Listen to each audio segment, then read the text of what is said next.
Hello. Hello, hello, hello. Alrighty. Let me make sure. I always get a check whenever I start stream. Ah, there we go. Sorry about the loop there. I always get a check when I start stream to make sure I selected the right stream in OBS. Hello, Stream Elements bot. I'm so glad to see you.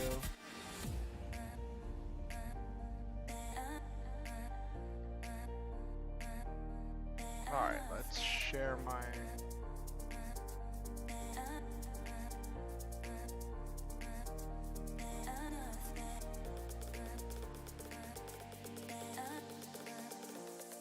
So, okay.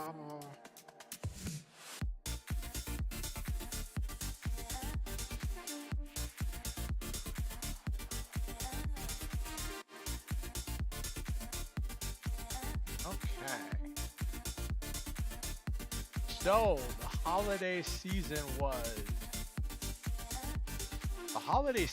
something else. Turn down this music. I'm gonna need it loud once I get into the game. I don't need it super loud right now. Don't need it super loud right now. Okay, so I just shared that the stream is live. Yeah.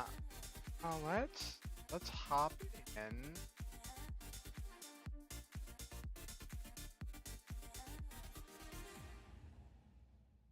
Come on. Boop. Boop. Pop it. So today was interesting. I had a meeting with someone today about getting a new banner done, and it was really weird because like part of me wanted to wait on the new banner until I got my new model, but the other part of me is like I really want a new banner because my current banner just shows all of my League of Legends stuff, and I don't do League. I don't do League of Legends stuff anymore, so like I need a new banner.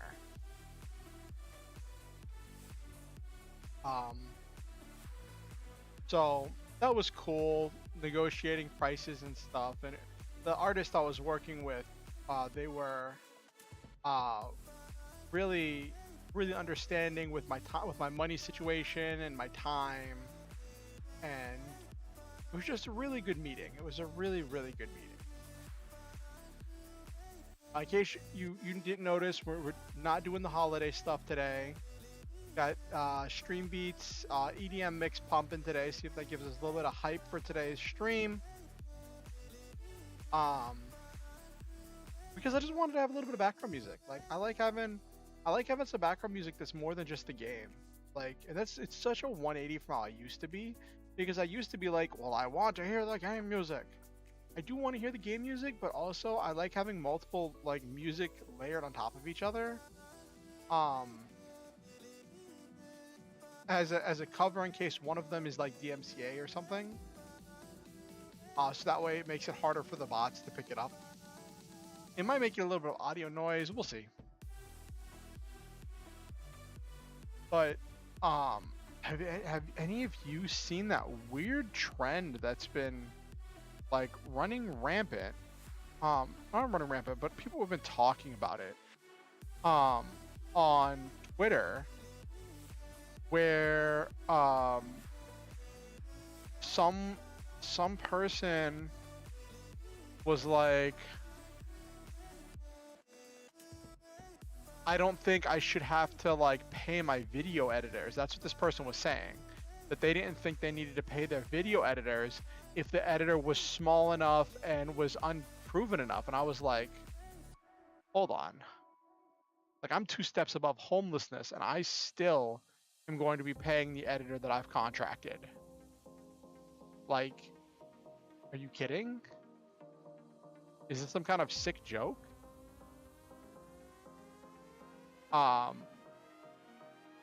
And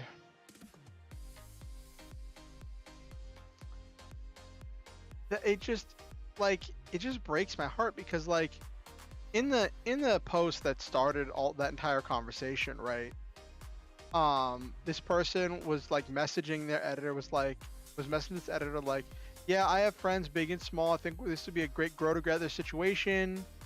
Um, you edit for me, and then like, you know, it'd be a good exposure for you. And the person was just like, wait, are you trying to get a free edited video? Um, and this person shared it and was like, well, I don't think I should have to blah blah blah blah to pay this person because I'd just be losing money if I paid for every edited video. And I'm like, that it's not losing money, it's an investment. You are investing in editors that you believe in and trust, that because you believe that their work will grow your content. That's how that works. Um, if you don't have the budget to pay someone to edit your videos, then either learn to do it yourself or you just post the unedited VODs. Like I asked a friend of mine, Okusen, to edit together a short video from a 10-minute video I sent them just because I wanted to see how their style works out. And if their style works out, I'm gonna try to like budget for it and see if we can work out some kind of a deal where I get them to make a highlight video of stuff from my VODs, because like why ads go away? It's a thing where like right now my Armored Core content is doing better than almost any other content on my channel, which is really funny because not a lot of people show up to the streams. Like the stream will end with like 8, 10, or maybe 12 views, right? Which that would have been huge if I was on Twitch, but like here it's not as big. I get in front of a lot more eyes on YouTube. But then within a few days, the algorithm just gives my Armored Core 3 stream so much has been giving them so much love that I'm looking at like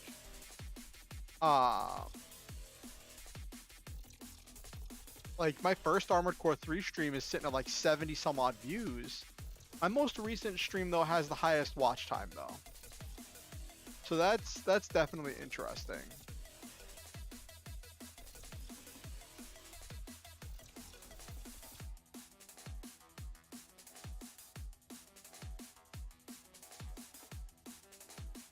Alrighty.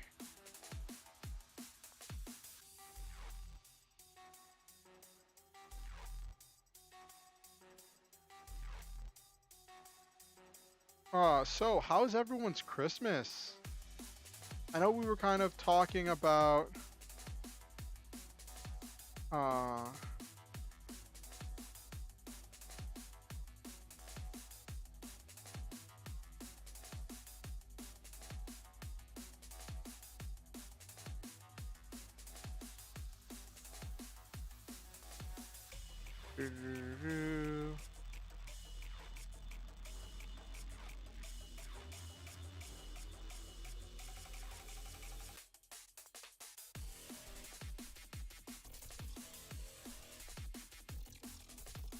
my DM just posted something in our D&D group chat about like house rules and stuff. Definitely fun stuff.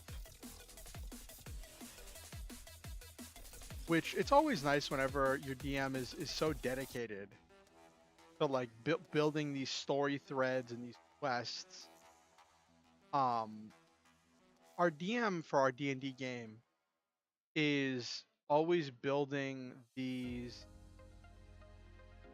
piles of quests, and the quests are all working on different time scales, so there's this understanding that we're not going to get to all of them, and that creates this interesting feeling that the world is just always moving. It's not quite revolving around us, which is a very different feel that I've had from other D&D campaigns where the world very much was where like the players were very much the main characters. Though In that game, I'm playing this Paladin Warlock, the Warforged Paladin Hexblade Warlock, which is interesting. It's a very interesting way to play. Um, and I trade out some of my high spell casting that I had when I was a strict warlock. My DM let me change up my character mid campaign. I was a pure warlock, then I traded about half my levels for paladin levels. And it gave me a lot more versatility at the cost of having a lot less power. Which that's okay. I'll get the power back as we level up, and I think the DM is planning for this to be a campaign that goes all the way to level 20. So just knowing that we're going to get there eventually is good enough for me.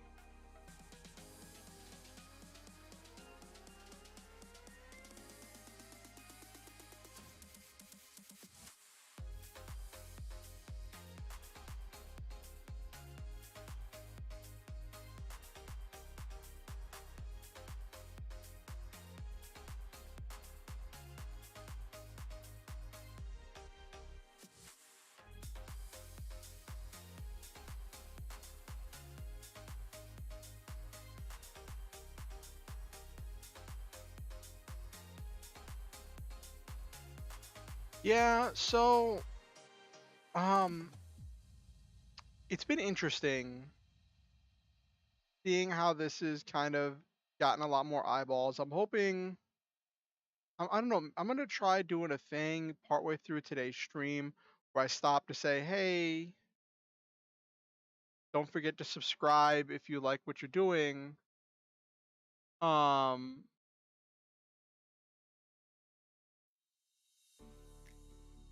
because uh yeah, that might help. That might help me with getting more subscribers, getting more people showing up consistently to the stream, because like I enjoy seeing the numbers go up. Everybody enjoys big number go burr, right? And I enjoy that experience. But I would also prefer if we could have more people in chat to just during stream to bounce off of, to interact with, to share their thoughts, ideas, feelings, emotions, and opinions. Like, I will admit, sometimes it kind of hits my self-esteem a little bit, because like I see the views going up. I know people are looking at my content, right? But so few people subscribe and even fewer people show up to stream. So it's kind of like, it makes me wonder, what am I doing wrong? Which is why I always ask people to leave suggestions in the comments, because I'm always looking for ways I can improve. I know that there's always going to be something I can do better, and that's one thing that I wanted to be aware of and constantly be trying to improve myself. I could just sit around and say that woe is me, nobody likes small streamers, but like that's not productive. All I can do is control what I do, right? I can't make anybody else do anything. So what I can do is I can constantly work to provide the most entertainment I can.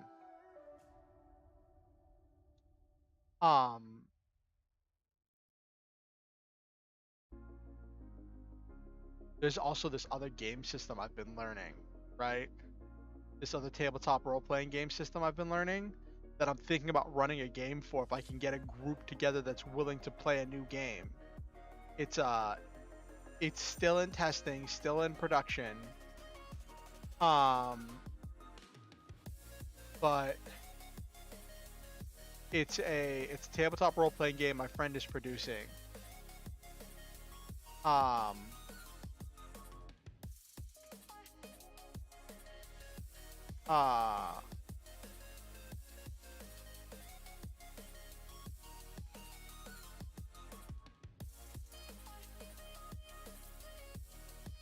And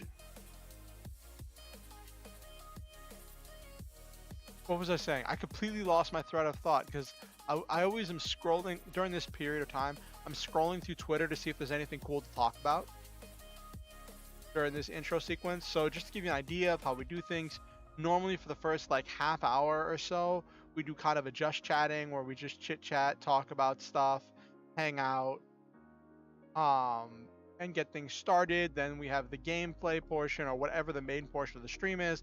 Then we'll have like usually a 20 to 30 minute wind down where we'll just talk about stuff, chit chat, and do kind of a just chatting thing at the end of the stream. I think that's a fairly common stream structure because you usually have some kind of a thing before you just jump straight into the stream.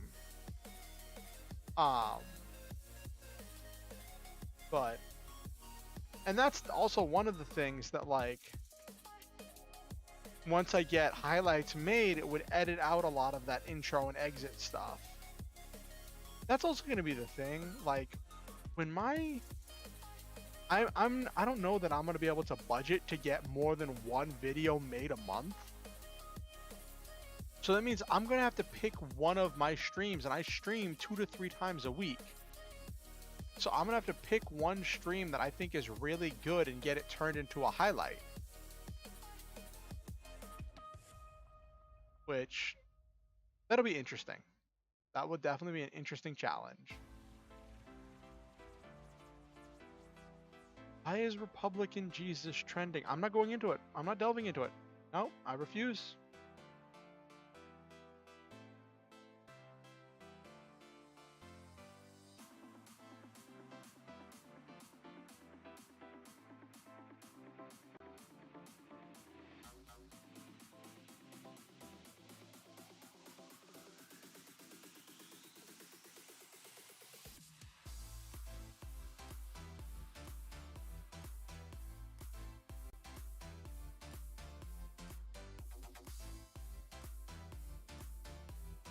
Why is Technoblade is trending right now? Oh, because that's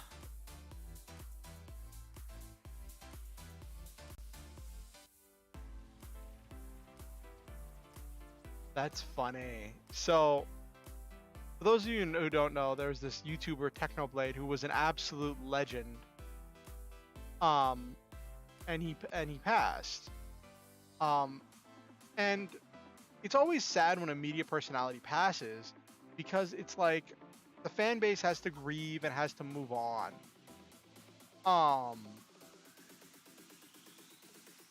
And you see that that personality, that person who used to be such a big part of, who used to have this big and boisterous and active community, slowly begin to fade over time. But what we've seen in Technoblade's case is that Techno's dad has been kind of managing Technoblade's estate or whatever, managing Technoblade's accounts, and has been trying to like interact with the community in healthy ways to keep the memory alive. And then they're just open about the fact that like the profit generated from subscriptions and views of Technoblade content will go to help take care of the family, but also to help with the Sarcoma Foundation. And as they've been active with charity and doing all this other good stuff, that's been really interesting. And up until recently, the final video that was uploaded on Technoblade's channel was the See You Later Nerds, which was the one that announced Technoblade's passing. And I guess, I don't know if it was a Christmas gift or what,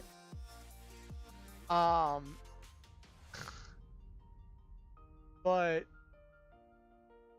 Techno's dad did a a Techno elbow reveal, because he said so he showed a picture of Technoblade that like zoomed in on Technoblade's elbow, because Technoblade had always promised he would give an elbow reveal of his other elbow, his right elbow, when he hit 10K. And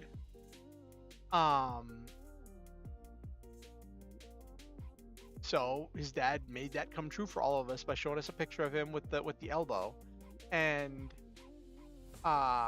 it was silly, it was goofy, but you know, Techno's dad said he wanted there to be another video that was Technoblade's most recent video, and didn't want the most recent video on Techno's channel to be the one announcing his passing. He hinted at some things about in the future, so I don't know if he's gonna keep posting on Technoblade's channel to just like keep the channel alive, keep posting content. Maybe like, are we gonna learn more about Technoblade's childhood? Like, this is so interesting, because so much of like Technoblade's character and what made like Technoblade grow so much was the character that he played on the Dream SMP, and how well he portrayed that character. And that's just really interesting.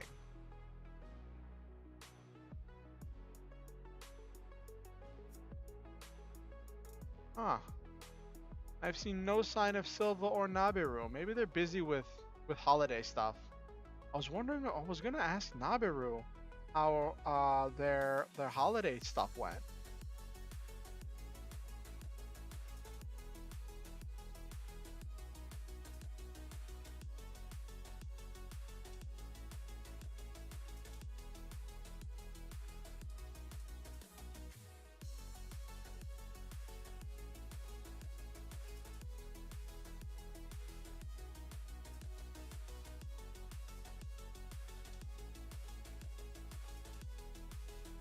That's funny.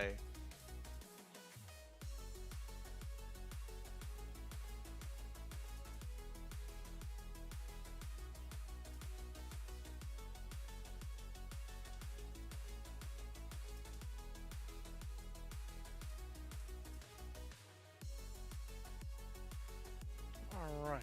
Well, before we get into the game proper, I'm gonna shoot a message to Silva, seeing if Silva's gonna come tonight.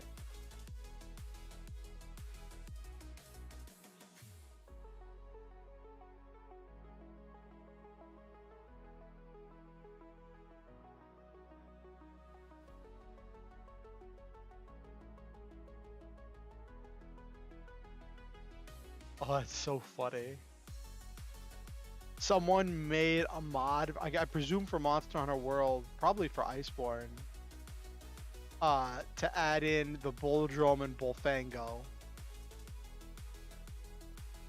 Because of course, those, someone was just reacting to us like, yes, because those monsters need to be brought forward, of course. Like, what in the 4K? Bleep.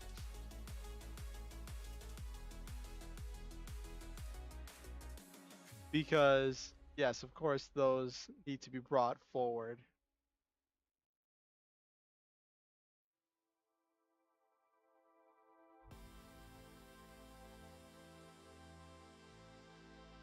If you don't know, Bulldrome and Bullfango are two extremely annoying monsters that in the old games were really annoying to fight, because you had such little camera control that they would attack you from the other side of the zone, and so they would come running in and attack you, knocking you off your feet from off the side of the camera, because you'd normally be struggling to keep the camera focused on the big monster. Then to have this tiny monster with no sense of self-preservation just come running in and attacking you like you're the biggest threat, was always so annoying. Bulldrome is the big one, Bullfango's the little one. And now I'm wondering what that even looks like in a World or in a Rise. I haven't played Rise. But I'm wondering what that even looks like in that kind of a setting where you have so much more control over the camera. Like, is that still going to be annoying? Or will that just be another thing you deal with? I'm wondering. Just thoughts I'm tinkering around with, you know?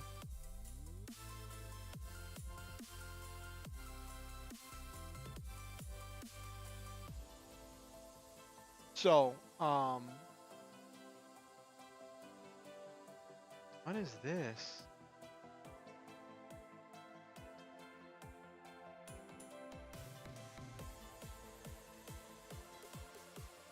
It's always weird when you go on Facebook and you see, uh, the pictures and posts from years and years ago.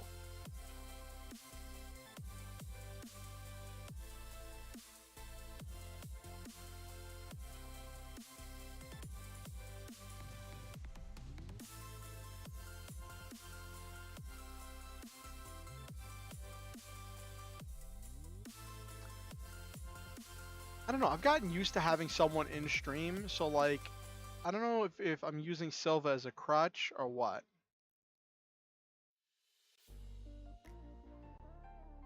Look back on this post. Oh, that was when I fried bacon somewhere. This was obviously before I went vegan.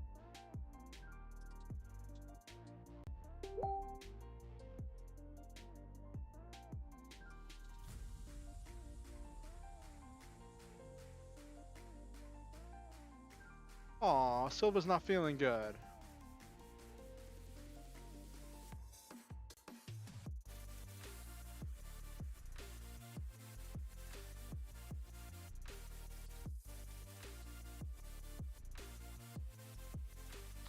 I hope Silva feels better real soon.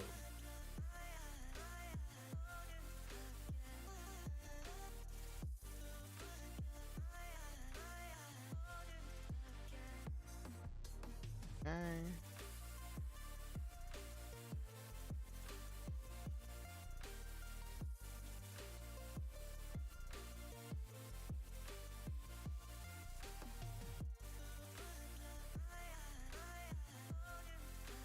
Okay.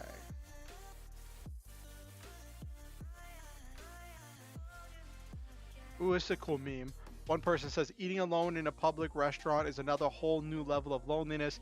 The next person responded with, eating alone in a public restaurant is another whole new level of confidence.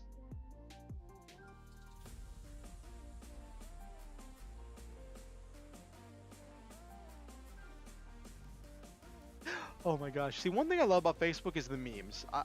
That's honestly what I go on Facebook for. Someone says, that when I retire, I could come back to the office like many athletes do for their sports as a commentator, just absolutely critiquing every spreadsheet entry, Google slide, and coworker interaction.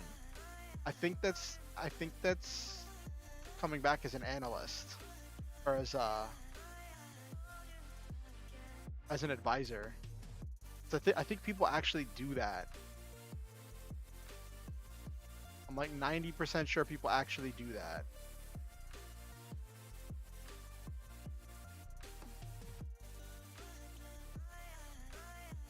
Yeah, consultant, that's what it's called. Yeah, consultant, that's what it's called. Somebody said it in the comments.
Alrighty, just now I'm checking Facebook, see if there's anything cool to talk about.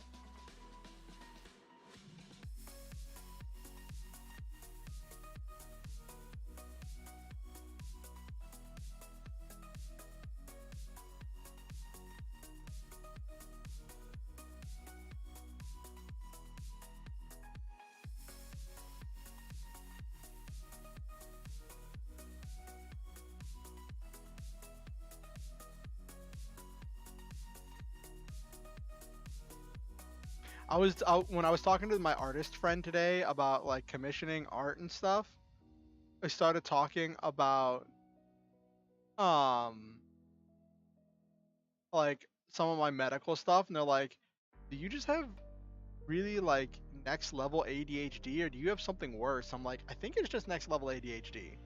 I think that's how that works."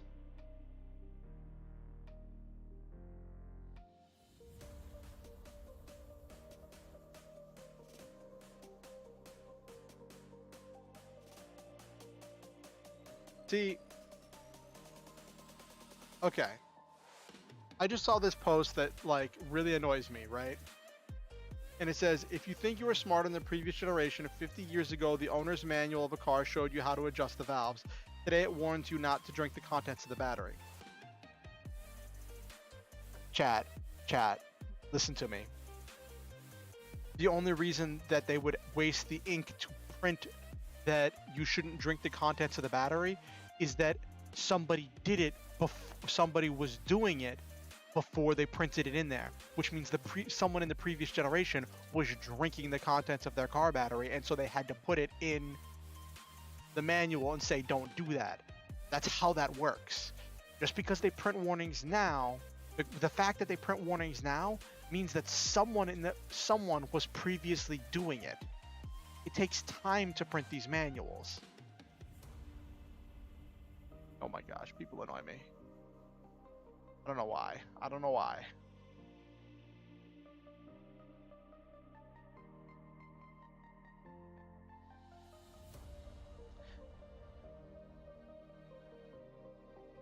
All right. Oh, looking at Facebook's actually a really cool place to find content. Oh, so I have been playing Iron Saga, and I'm putting this out there to you all, chat. Um, if I started streaming Iron Saga, would you watch it? Like right now, I'm just doing Armored Core 3. But Iron Saga is a fun game that I've been enjoying a whole bunch. Though it's gotten so grindy. Like there's a limited time event right now, and everyone's just like, don't do the story, just go do the limited time event.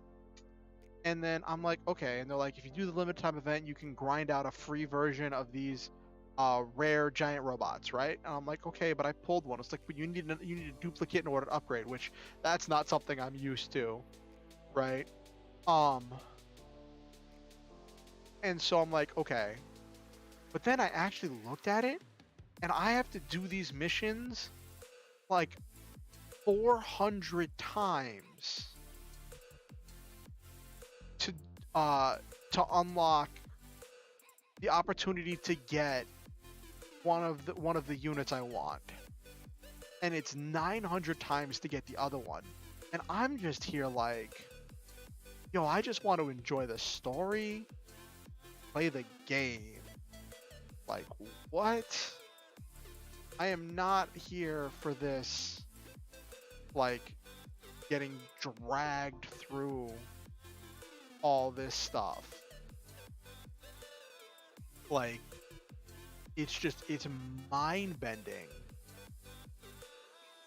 And people are saying do it. And I'm wondering, like, if it's the sunk cost fallacy, if I'm at a place where I could say, well, I've already sunk this much time and effort in, so I need to keep going in order to finish it off, right? Or do I just avoid the sunk cost fallacy and just go back to doing content I enjoy? Because I just want to experience the story. I just want to play the game. But like, so much of the game requires you to be like good at the game, and it's an interesting game. It's a top-down action game, kind of like Dragalia Lost, except you don't drag to move your character, and you don't like have to tap the screen to attack. Everything happens automatically. You only thing you have to tap the screen for is to activate abilities, and abilities can only activate once per fight unless you have a special thing that lets you activate them twice per fight. And the abilities are specific to the pilots, but each mech has its own special attacks that it can use multiple times that it chooses from as it's fighting. Um, and I'm like, I guess that's okay. I don't know. I'm having fun with it for now, but I don't want it to be so all-consuming that it just like consumes my life, because I have so many other things. Like right now it's fine because I'm in this weird place between Christmas and New Year's where I'm just chilling.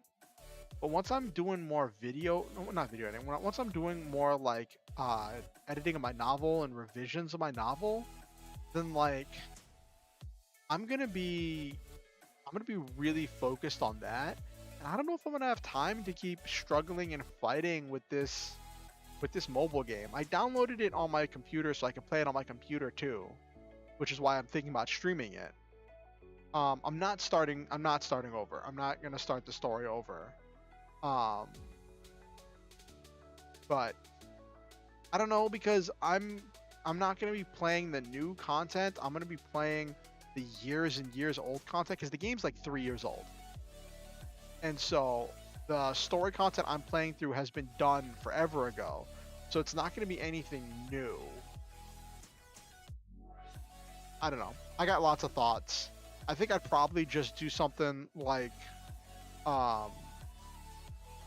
Gundam Saga or Super Robot Wars first. I think I'd probably just do one of those. Anyway, let's get started.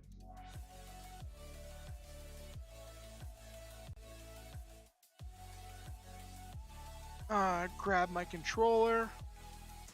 This poor controller has been so abused.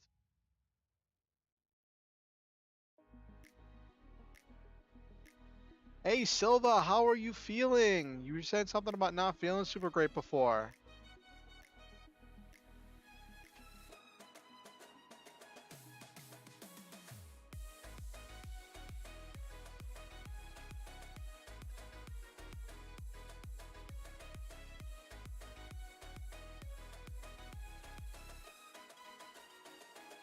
Oh no!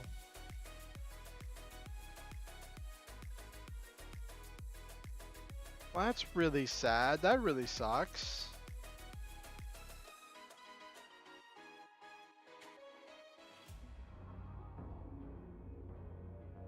Okay.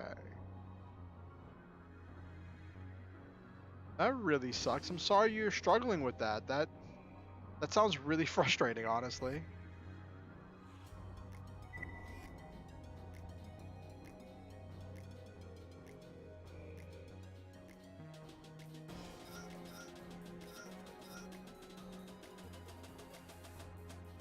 Why? What'd the bot do, Nabiru? Did you try saying something and the bot caught it? Did you try to say something yabai, Nabiru?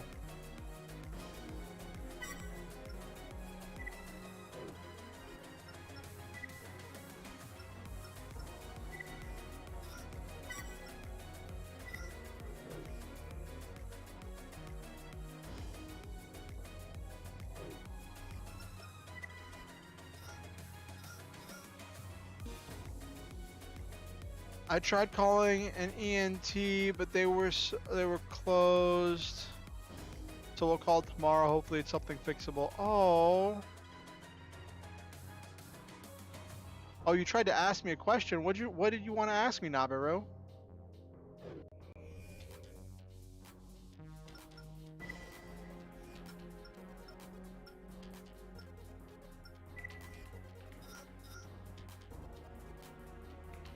Mary Mechmas. I don't know why the bot stopped you there. I don't have words.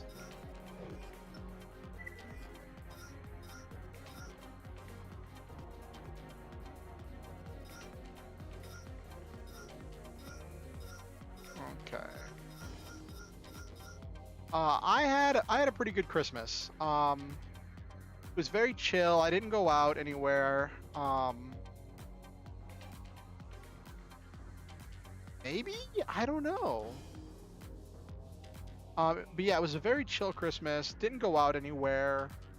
Um, and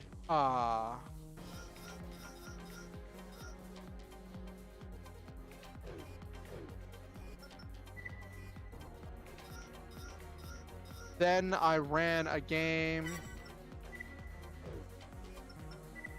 Go.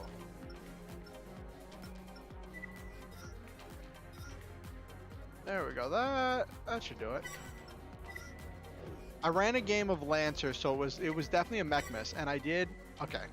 So I could tell you all about what I did because I don't have to worry about spoiling my players because it's already happened.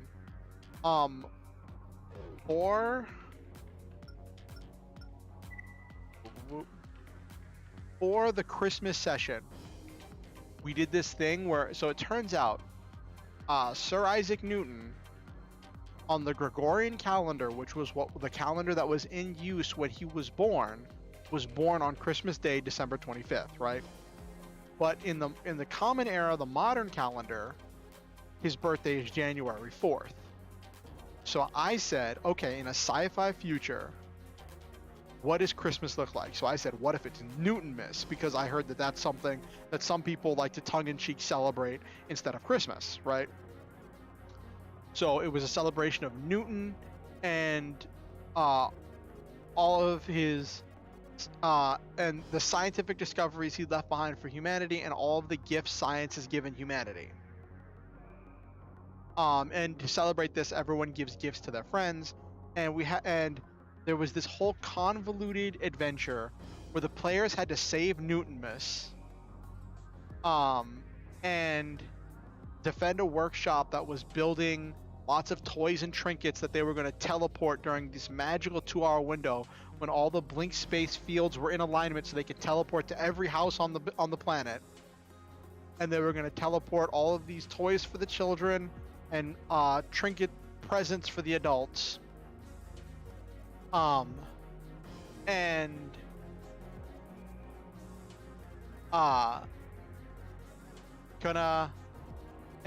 it was this whole adventure.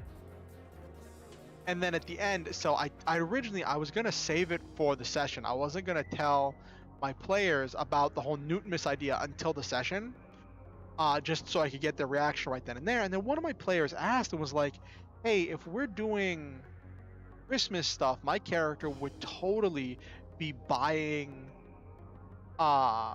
presents for everybody." And I was like, "Wait a minute." Everybody probably would want to do that. So I told people like the day before, it's like, hey, I explained what Newtonmas was. It was like, so if your character would have been exploring the town, you would know about this holiday.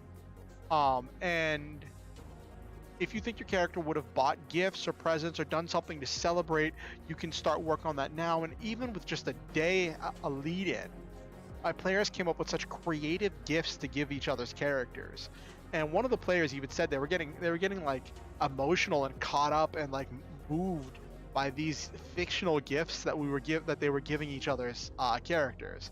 It was really emotional and exciting. A rather unusual character, this Raven is afraid of heights, and it's only when he's piloting an AC that fear is suppressed. Once strapped in, he takes to the skies and is a skilled aero combatant. Piloting technique makes up for his AC shortcomings. Okay. Alright, he's probably going to fly around.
All right, that went pretty well. That went pretty smoothly. Gotta love the heat rifle. No, I don't need to view the replay. But what about you, Nabiru? How was your how was the gift giving thing? Ooh, 6,000 credits, nice. Did your ooh, got new mail, yay, fresh part.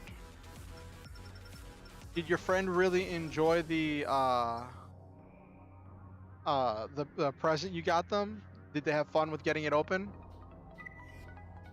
New rank, we hope you continue performing as well. Have been in recognition of your advance, we're awarding you a generator, cool.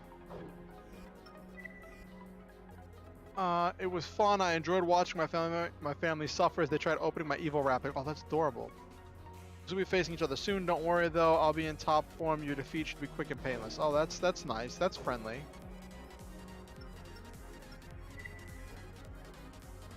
Let's see if this new generator is any better than the one I got. Nope, it's... I mean, it's lighter.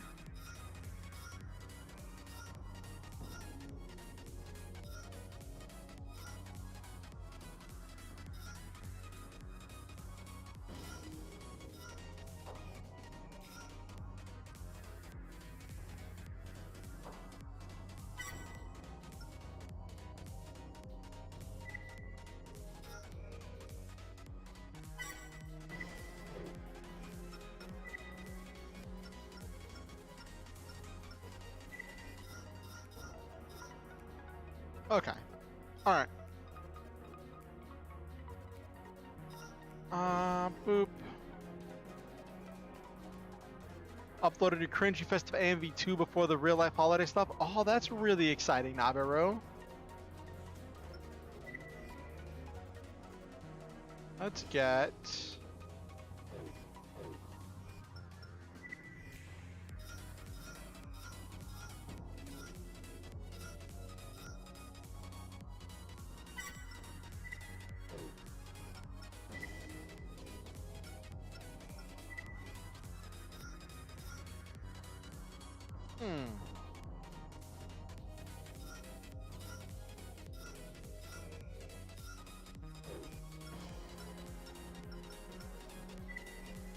So what I've got, cooling 5,000.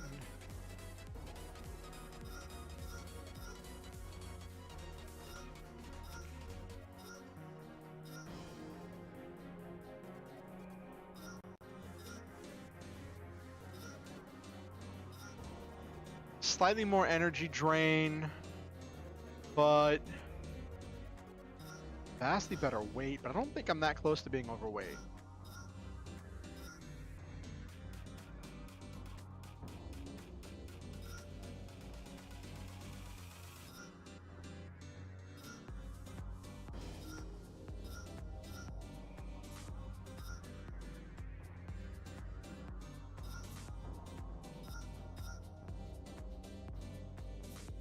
This is the super heavy one.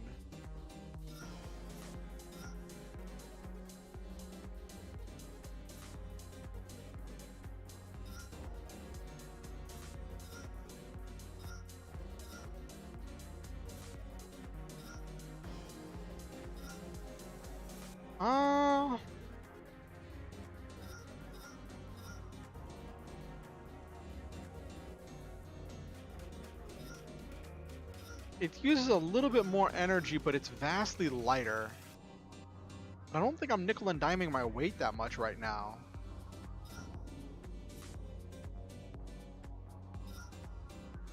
And it's got better forced cooling.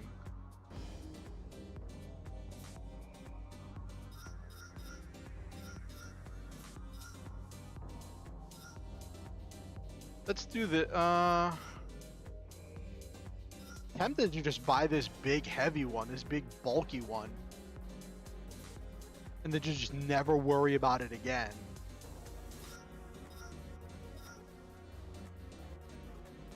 So what was your AMV about? Like, did you use stuff all from the same anime, or was it just like holiday scenes from a lot of different animes? What did you do, Nabiru?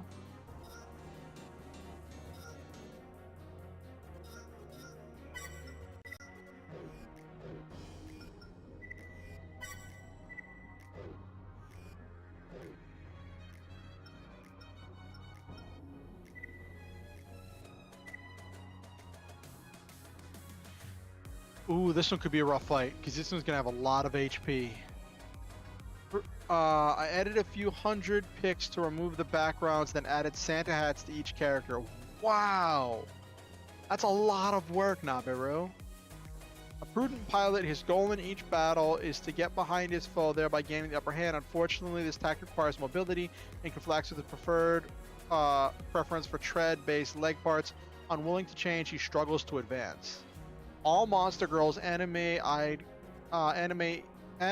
girls put to the song 12 Nights of Christmas. Oh, that's so hilarious, Nabiru.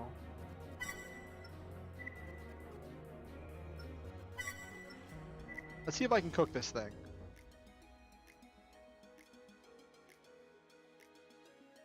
I wonder if I'll be able to like maneuver around him because of my thrusters.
Okay, I took a bit more damage than I wanted to in that fight, but I won. A song no one really listens to at all because it's so repetitive, but it was fun finding characters to fit each night. Oh, that's hilarious, Nabiru.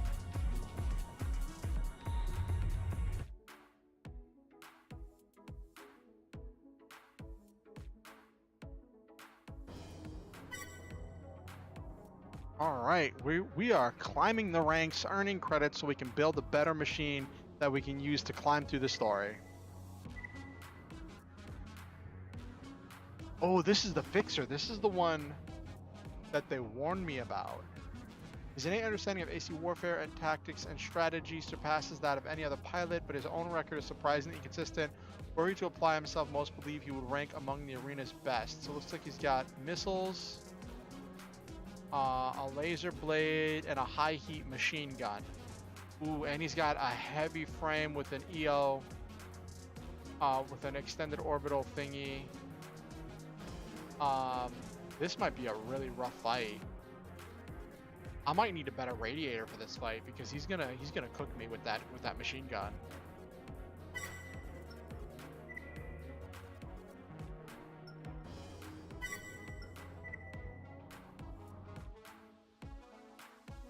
This is the one they've told me to be wary of.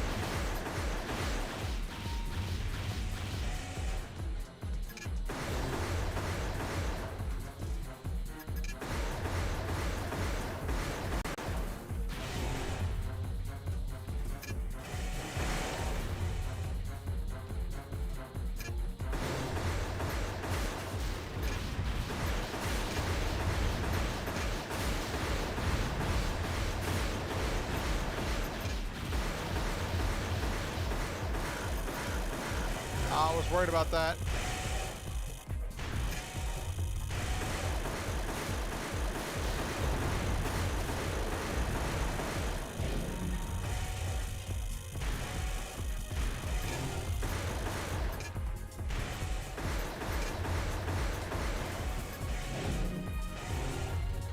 Get him in the corner and blade him to death.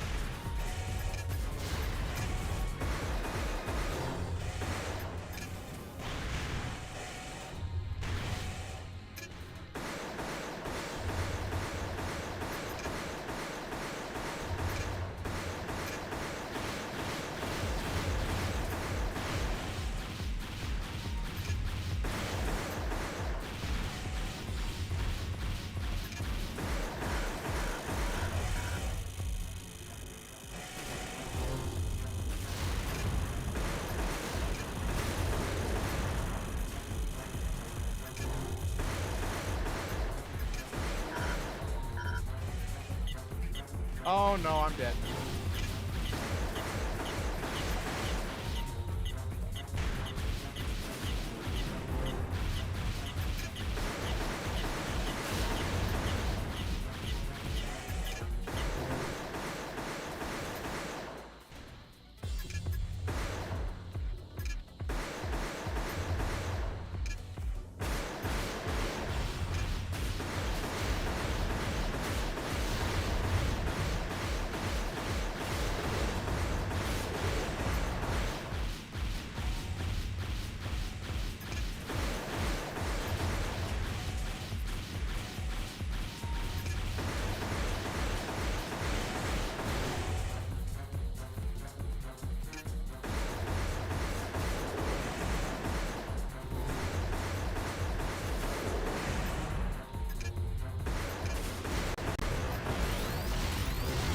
Ooh, that was close. I barely pulled that one out. Ooh, that was close. That high heat machine gun really almost got me.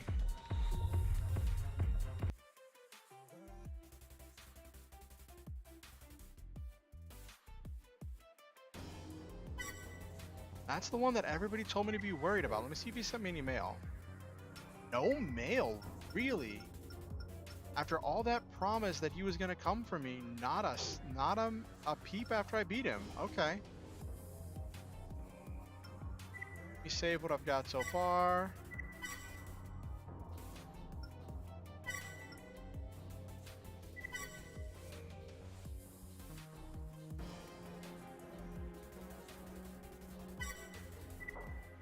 Okay. Not a peep. I want to get to the end of D, then I'll probably start doing more missions. Ooh, machine gun arms, and those look like, are those are energy rifles. This could hurt. A stickler in his ways. He equips only high-speed solid shell weapons. There's nothing fancy with regards to his combat style, but he is able to draw and hold a bead on an opponent. But if he's able to draw and hold a bead on an opponent, they're in trouble. Okay.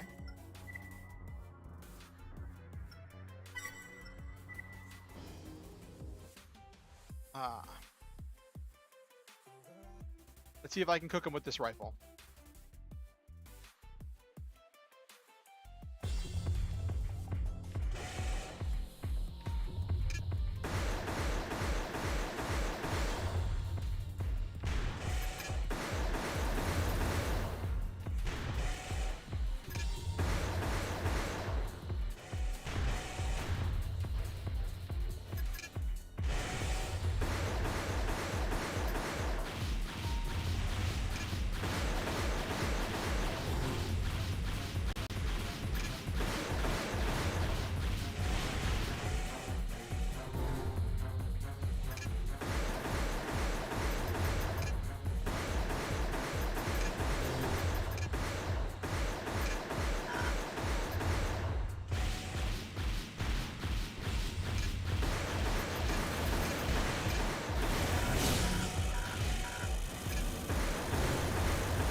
I need 2 shots.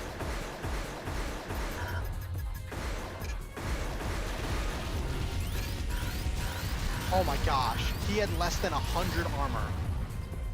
Okay. Yeah, that one burst where he bursted me down. Okay, I can win this fight. That one burst got me. That one burst got me. I was in control of that fight the entire time until I just lost control when he was just tracking me as I was flying through the air.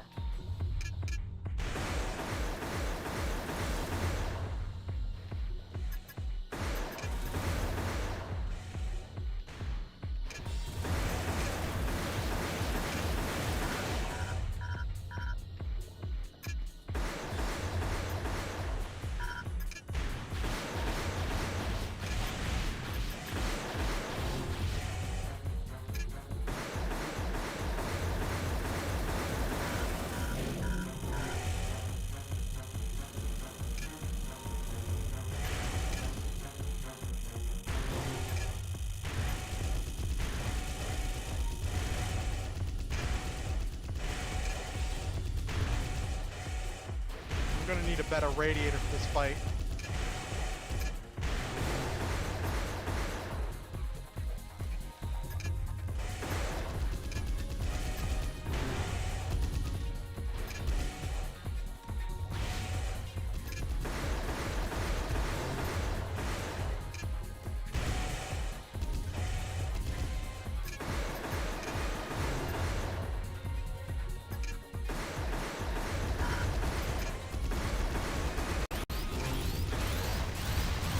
Yeah. I need better shell defense and better a better radiator.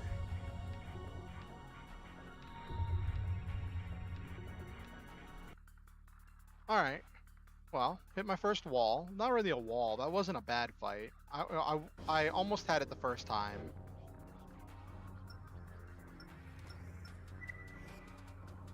Alright.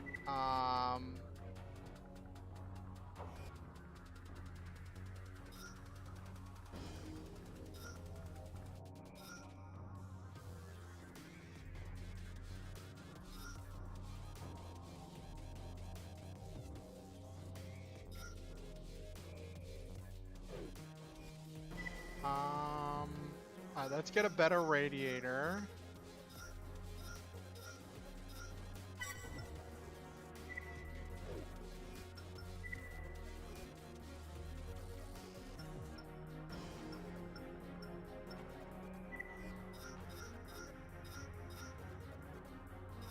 This is the big kahuna.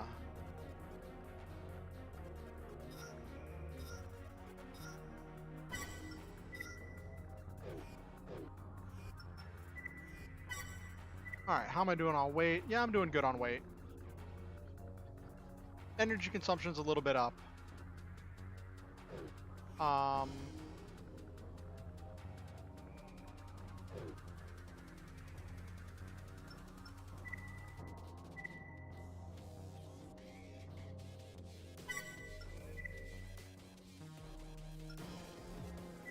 If this doesn't work, I'm gonna have to equip something with high shell defense in order to reduce the damage from some of those shots.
Interesting.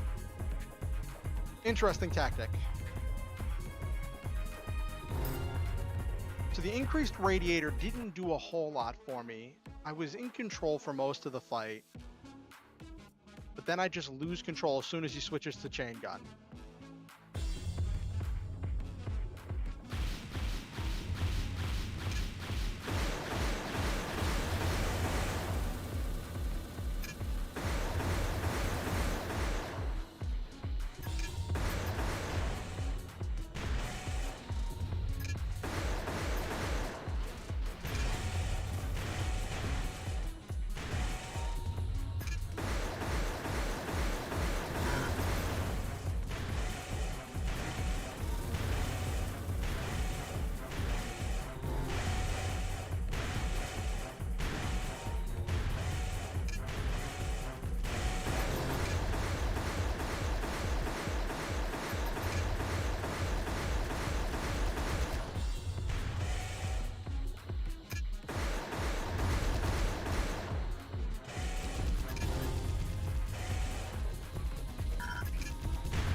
Oh my gosh, he had less than 200 health.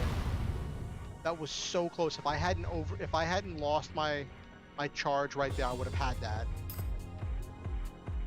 And it's like, it's not like I'm losing outright. I'm so close to winning the fight.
Okay.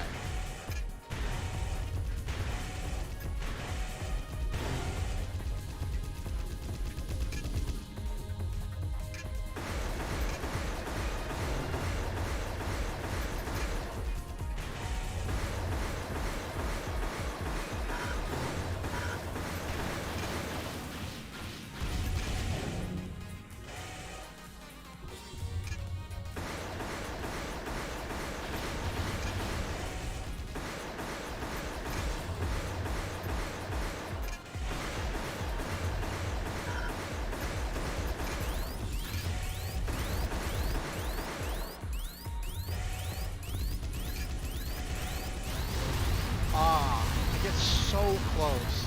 Alright, the radiator isn't doing it for me. I need more health. So this is one of the things about the From Software games is like you have to think your next move through. Okay. Okay. That fancy radiator is doing me no good for as much as I paid for it.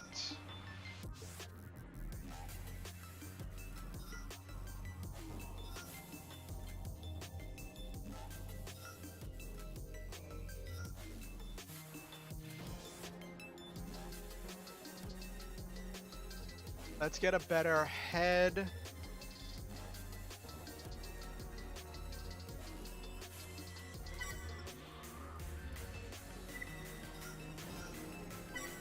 An arm part. Okay, so first we grab the radiator. Nope. I am going to grab a slightly better radiator though.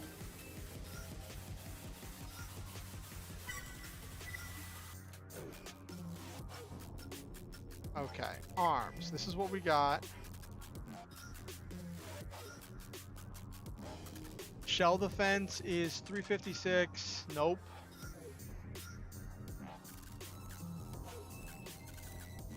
This is a pretty good one.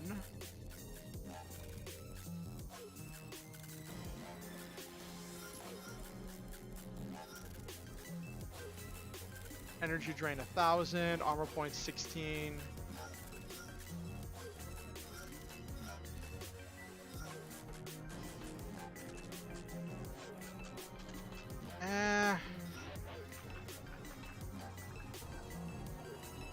This is low energy drain, slightly higher armor points, and vastly higher shell defense.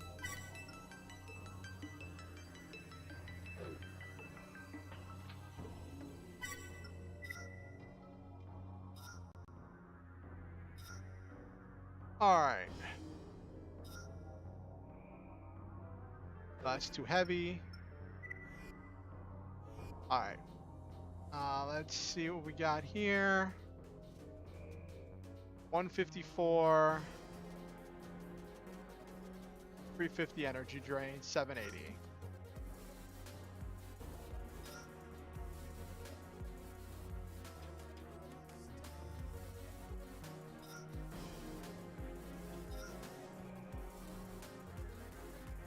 Exceptional heat defense and cooling.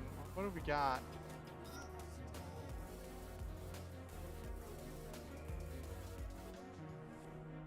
It's slightly more.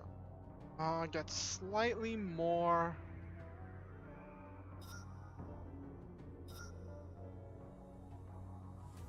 Hmm.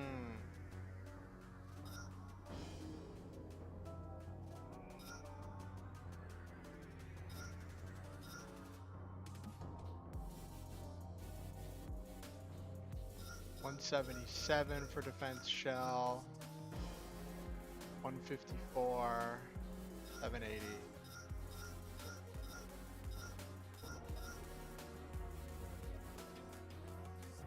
This is slightly better.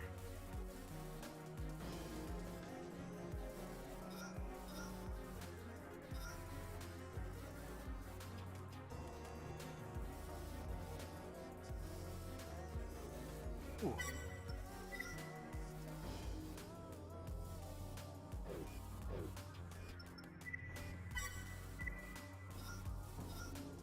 Got heavy parts.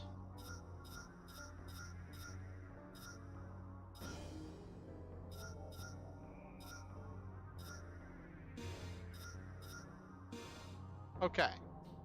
Pretty good on energy output. Weight's all right. Slight increase in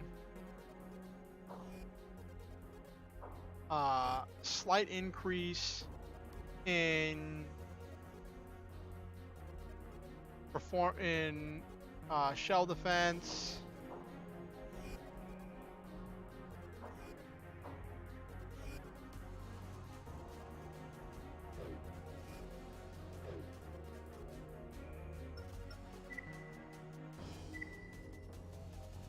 This one's a rough one, and the thing is, I get so close to winning the fight. And then it just dunks on me. I just need to be able to survive a little bit longer.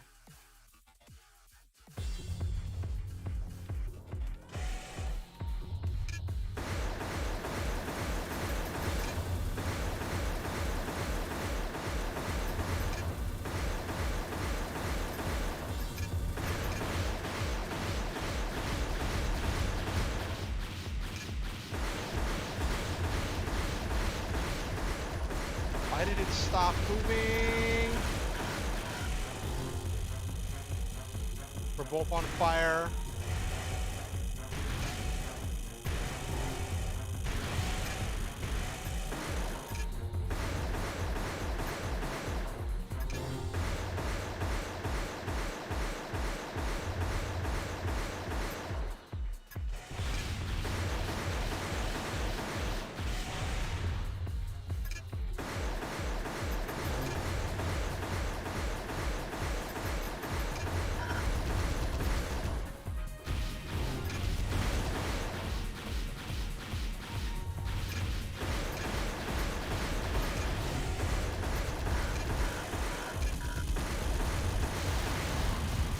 Ooh, barely pulled that out. That little bit of extra shell defense and HP carried me through that fight. Okay. No, I don't want to view the replay. That was funny. That was a funny fight. I had to custom build my machine specifically for that fight.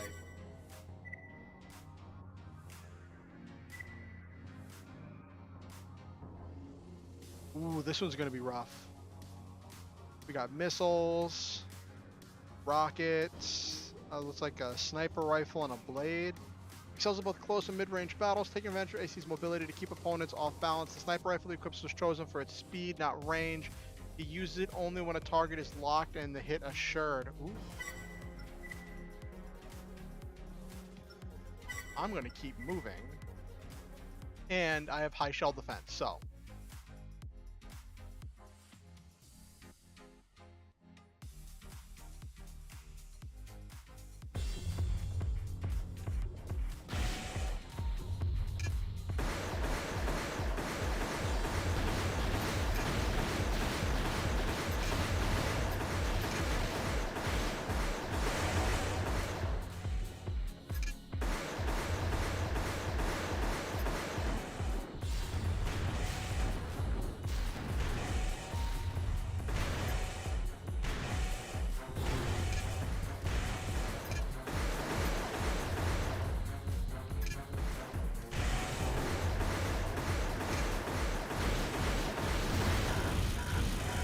that rocket's...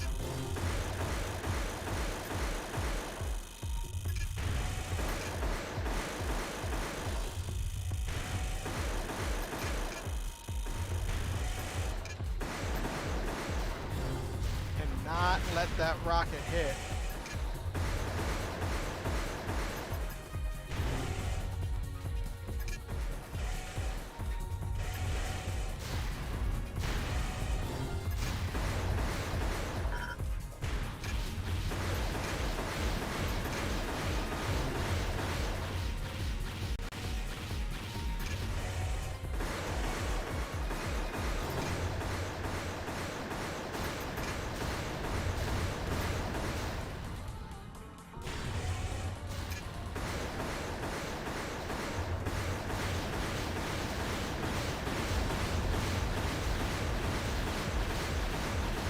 All right. Ooh. Okay. We're having a lot of success in the arena today. Probably in like another 10 minutes, probably another couple rounds of the arena. I'm going to start doing some, let me see, do I got any mail? Nope, new mail. No new mail. Probably in a little bit, I'm going to start doing some missions.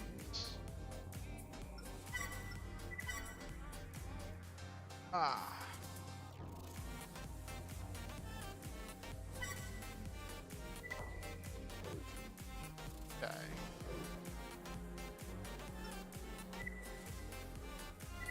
What's this one? An optimist, her combat strategy incorporates very little in the way of proven tactics. She relies almost solely on luck to best the competition. AC's design for looks and the random part layout makes it hard to anticipate her moves. Okay, so we've got a blade. Looks like some kind of an energy rifle. And a bazooka of some kind. Okay.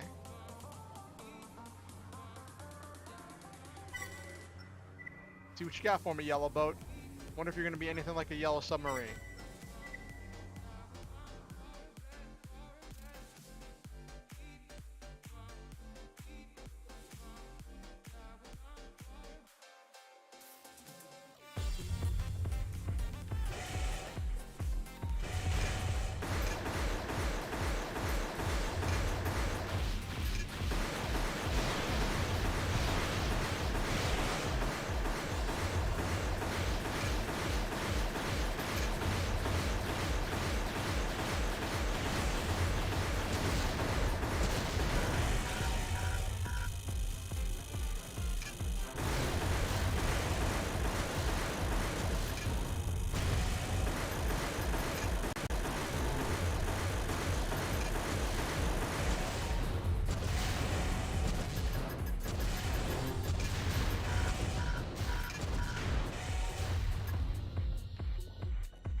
Alright, barely pulled that one out. That was bizarre.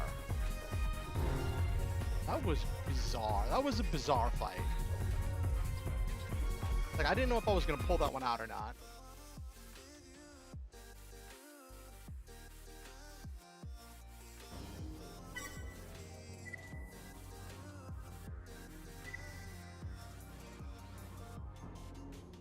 Quick on his feet, this pilot takes full advantage of the speed and handling provided by his AC's hovering abilities to set an exhausting battle tempo. His short-range shotgun produces damage far greater than most expect. That's the energy shotgun. This might be rough because he's got missiles. I think that's a energy blaster, howitzer. This might be a rough fight, depending on how much this thing moves. But depending on what radiator and part he has equipped, I should be able to still overheat him pretty. This gun is just really OP in the arena, and it's so easy to get, which makes it really funny.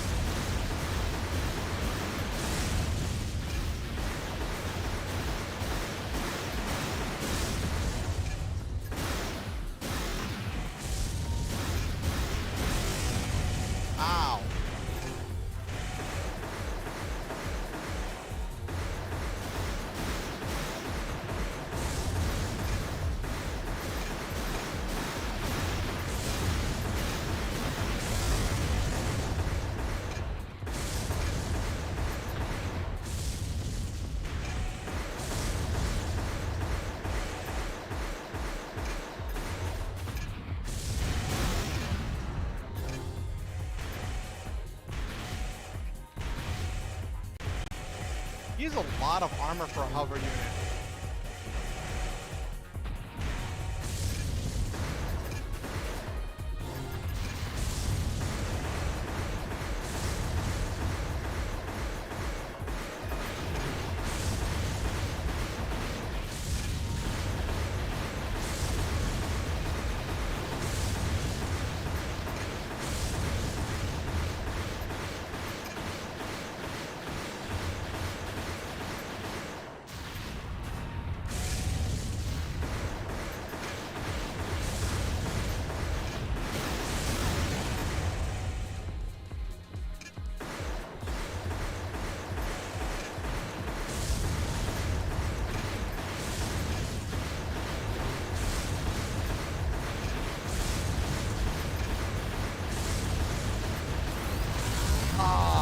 That was close.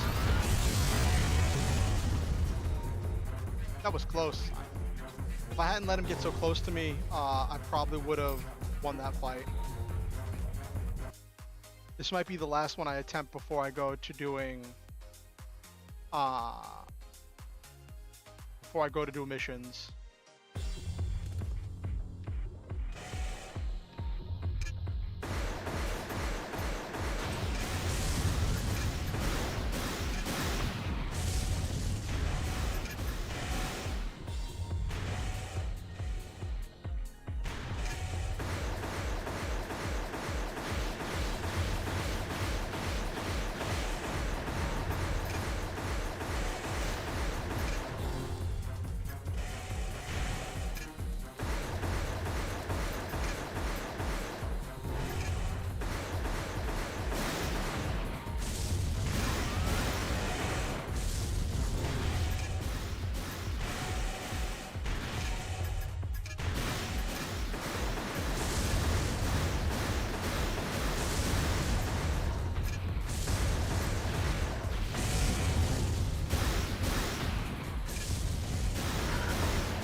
Okay.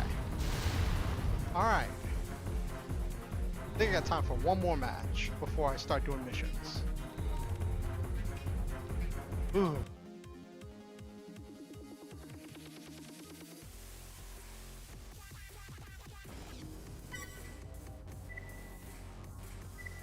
What have we got here? What have we got here? He whittles down opponents using his AC's wide array of weapons in combination with effective hit-and-run tactics, including amongst his AC's arsenal is a mine dispenser for setting traps and a machine gun to keep the pressure on. Ooh, so he's got a rocket launcher, missile, and that's an energy shield. This might be an interesting fight. This might be an interesting fight. I might not have time to do this before I start doing missions again.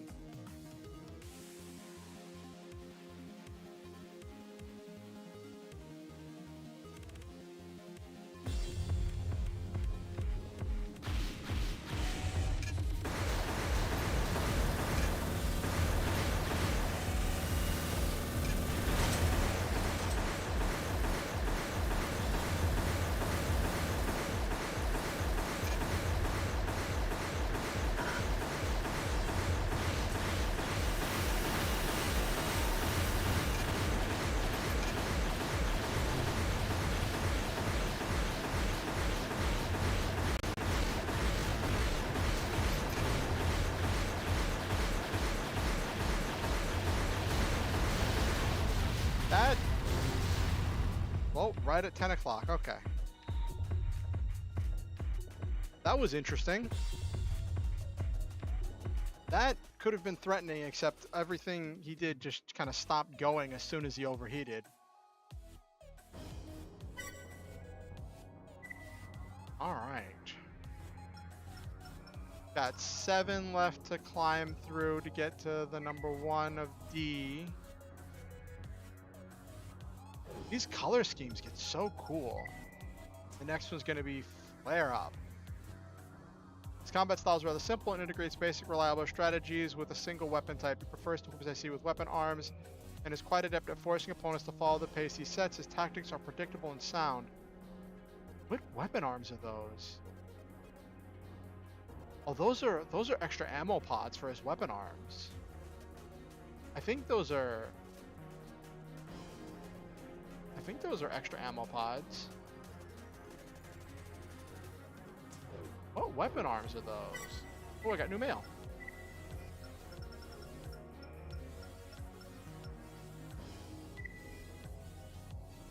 Piloting skill, this is exactly what we're looking for when considering a new perspective. Please take our newest FCS part. Ooh, got a new FCS part. Our product's highest quality will show you a benefit from its use. Good luck. Okay. As I proceed to go sell it.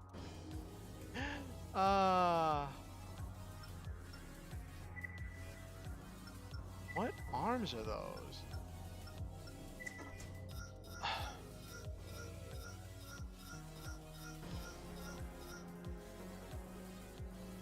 What is this?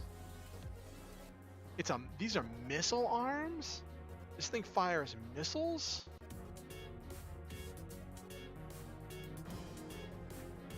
So that's all he does is just fire missiles?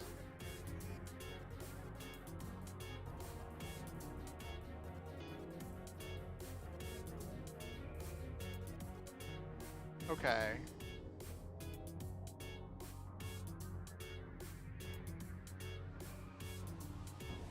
Got a decent amount of AP.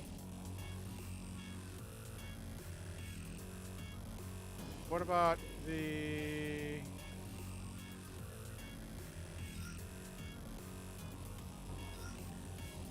So it's got heat missiles and it's got small missiles. Okay.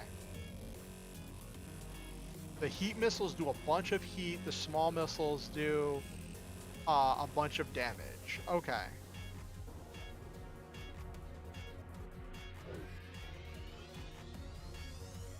That's interesting. I could probably take him. Let's take a look at this FCS that it gave me.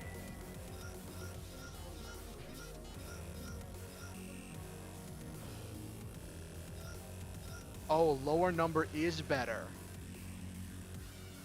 Okay, so lower number lock speed is better. So that was a terrible purchase. Okay.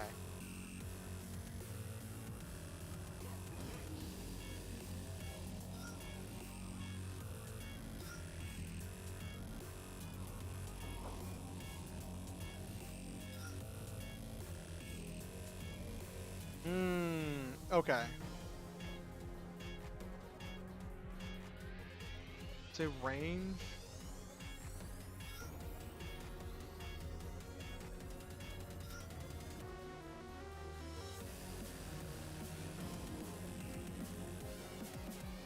Wide and shallow.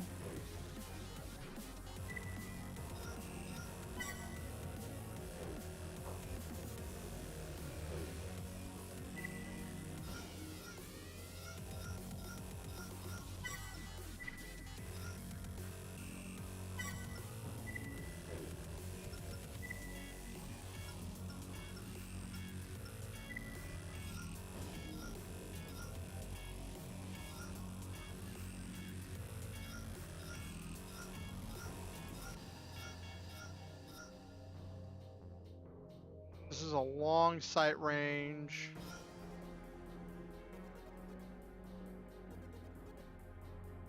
This is a very fast lock speed.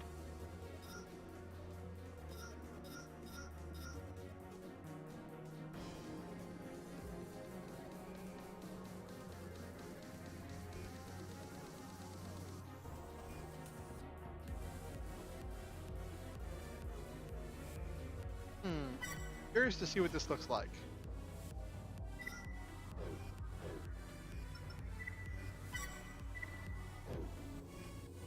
Let's do one more arena fight, then I'm gonna go to do missions. Let's fight this dude with his missile arms. I could fight him in a low ceiling place. Or I could equip a anti-missile system.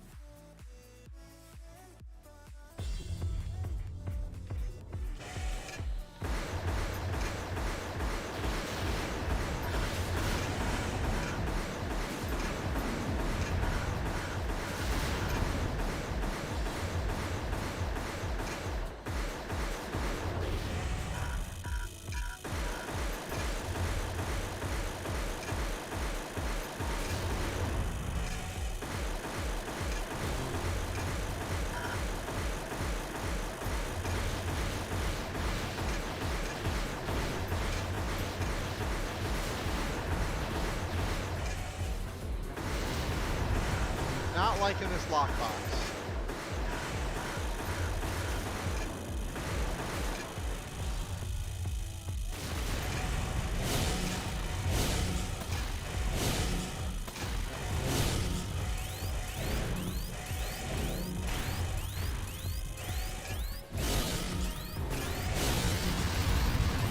I cheesed that so hard. But that was a real bad. That was a real bad lockbox. Not feeling that lockbox at all.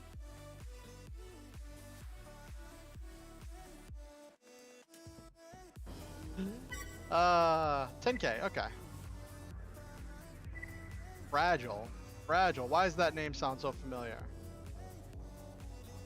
Possible, the pilot takes great pride in his ability to keep his opponents off balance, regrettably. Oh, it has energy consumption problems? Okay. The next one I gotta fight before Fragile is this one. Hover legs is gonna go fast. Machine gun, missiles in the back, and a simple blade. Exceptional skill, but very much in need of a few lucky breaks. The handful of fights he's won aren't enough to pay for upgrades, but the tough losses are only making him a better pilot. He'll do fine once his luck changes. Okay. All right.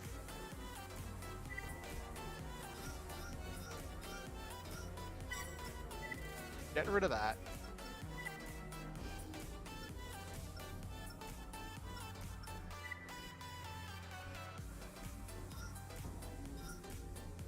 So we got standard.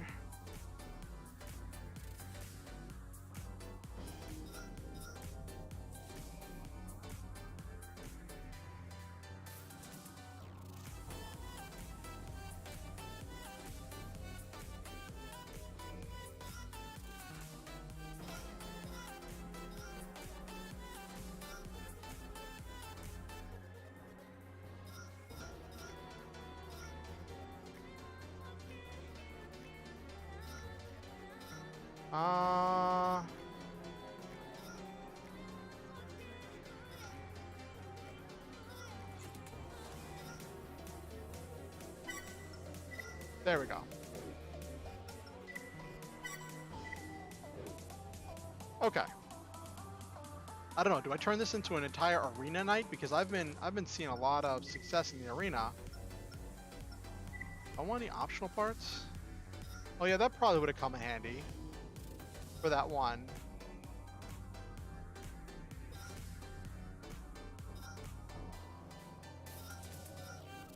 That might come in handy.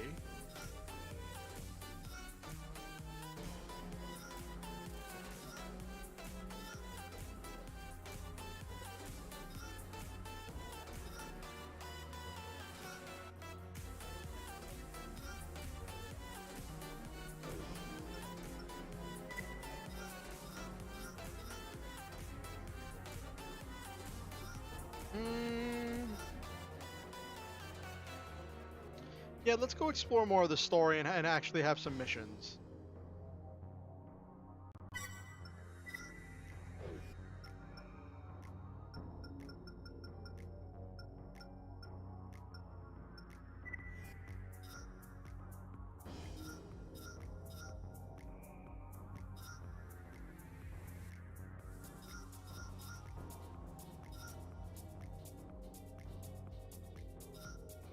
Okay.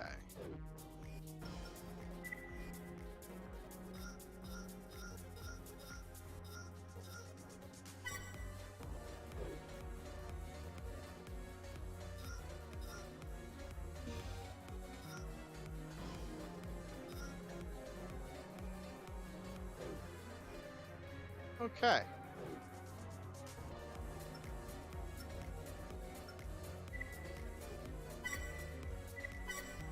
So far, we have a 100% success rate on missions. Let's see if we can maintain that.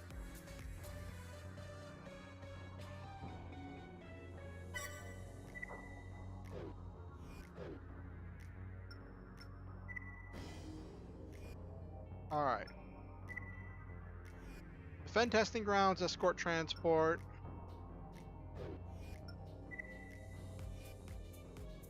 Defend the monorail.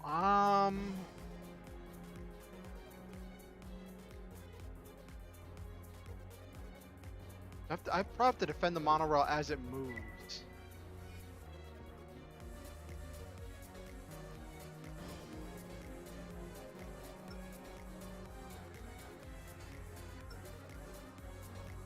Let's try this defend the testing ground. This is probably going to be the first one I fail. Recently, Global Cortex has been the target of repeated attacks perpetrated by an unknown organization. Their activities tapered off after several back-to-back failures, but have resumed again in earnest since acquiring a new source of financial support. Okay. According to sources we will not disclose, they intend to infiltrate a stealth bomber into Aiden City and disrupt scheduled test exercises. Not sure how they're using bombers in an underground world, but okay. If the attack succeeds, our reputation is ruined. Destroy the bomber before it reaches the testing grounds.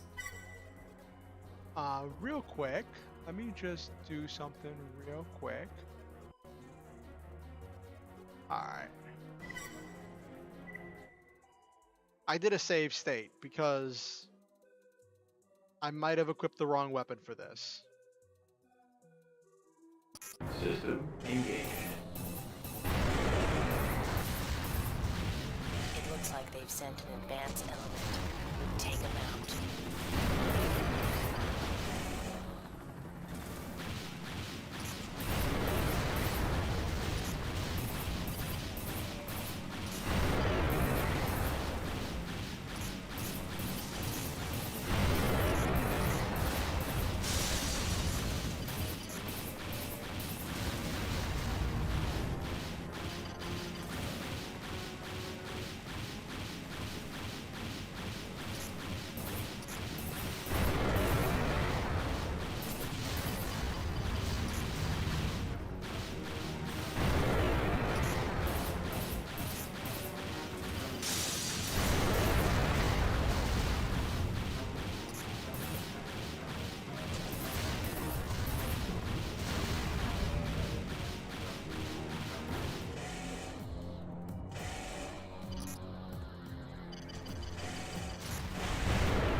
Mission update.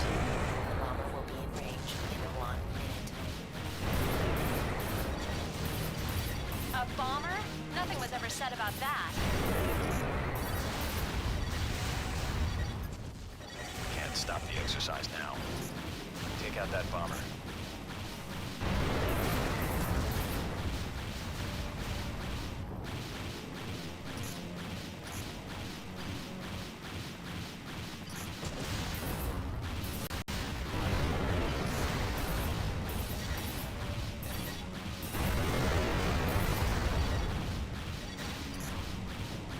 I don't know if I'm gonna have enough ammo for this. 20 seconds until the target is in range. Get ready.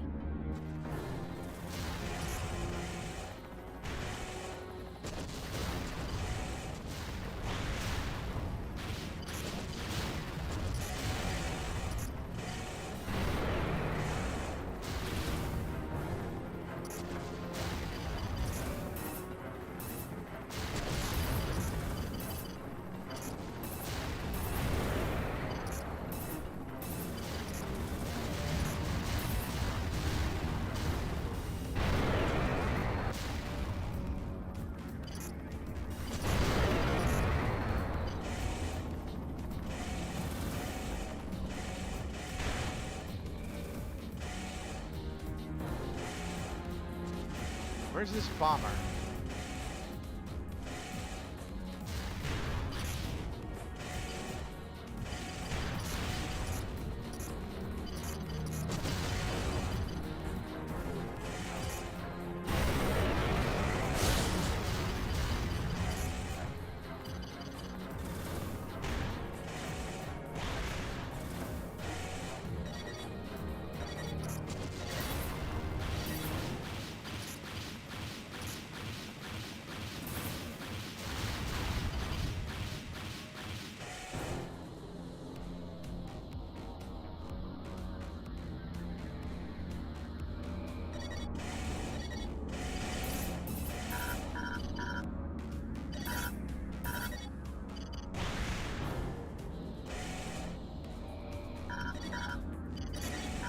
Leaving area. Aborting mission.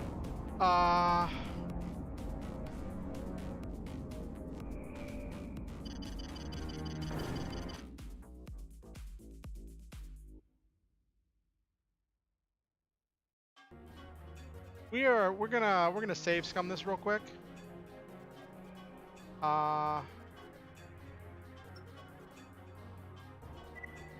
Let me do something real quick.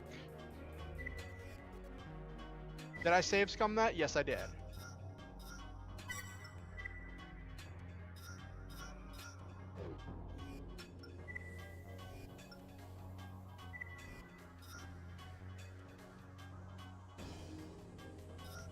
Let's see, reduce energy weapon.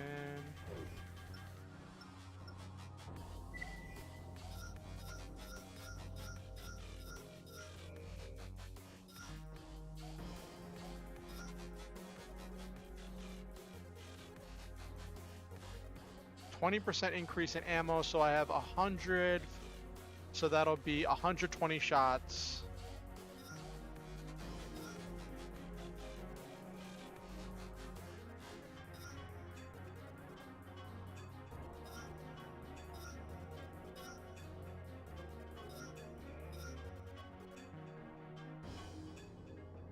Let's see what we got here.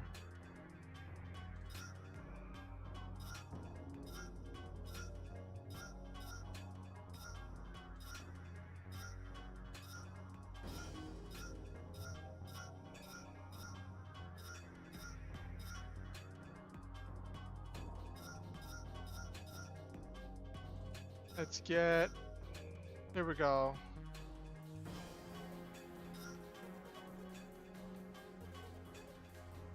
This one's not bad.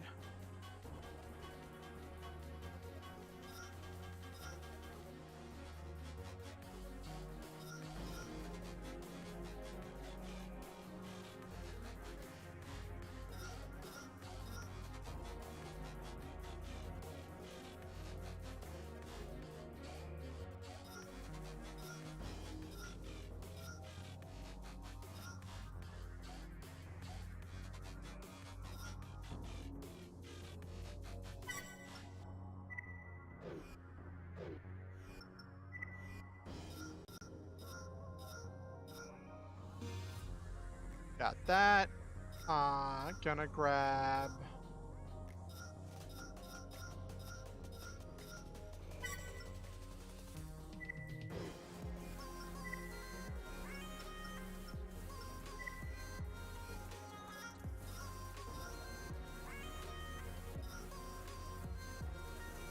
This one should do it.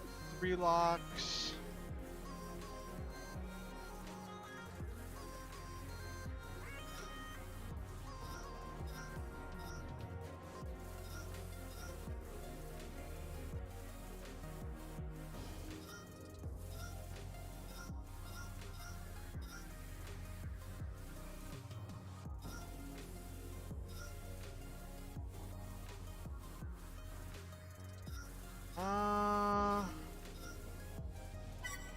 I guess we'll go back to this one. It's not a fast locking part.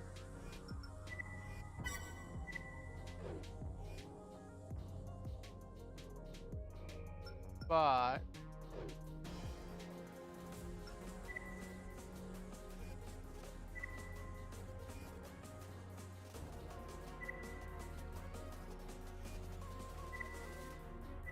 Recently, their activity, according to if the Okay. So I'll be more conservative with my ammo, and then I'll switch to rockets. Engaged. it looks like they've sent an advance element. Take them out.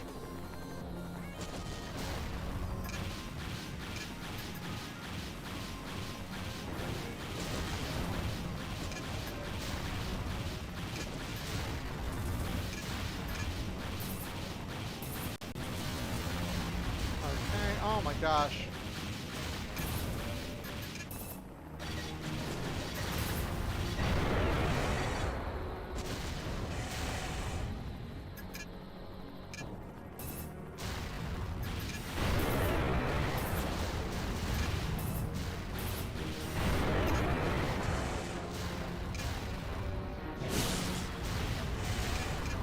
Gotta make sure to use my laser blade on ones that are too low.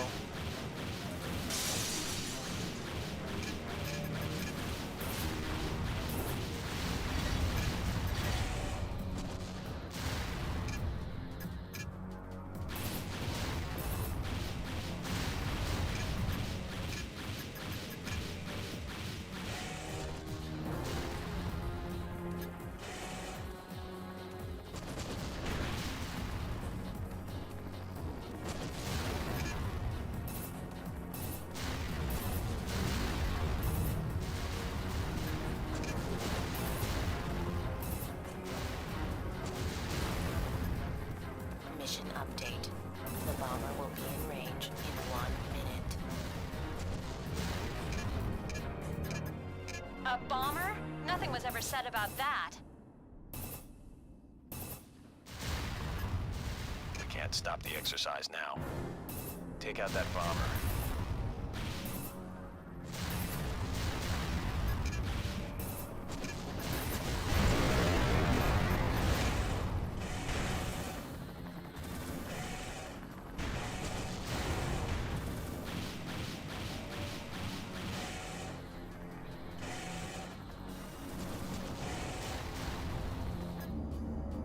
Seconds until the target is in range. Okay. Get ready.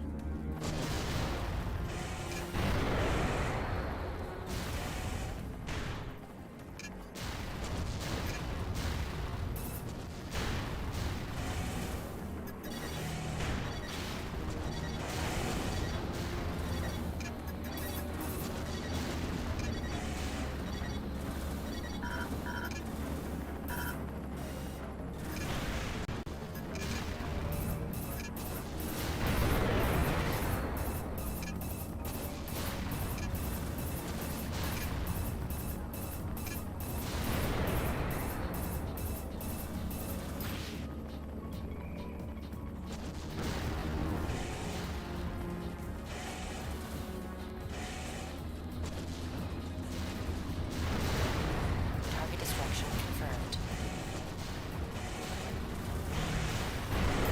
The exercise was completed without incident. Good work. Thank you, Raven. Mission complete. I took a lot of damage in that fight. Objective achieved. I almost died waiting for that to resolve. I took so much damage in that fight, that was actually ridiculous.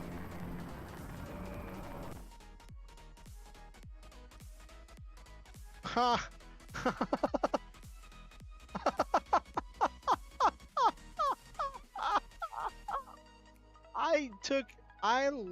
I almost lost money on that. That is so ridiculous. I got 18k, but I took 19k in damage. The extra amount I got for, I guess, destroying all of those enemies was the only reason I even went positive on that. And I only went positive 4,000. That was like doing a an arena fight, except not as good pay.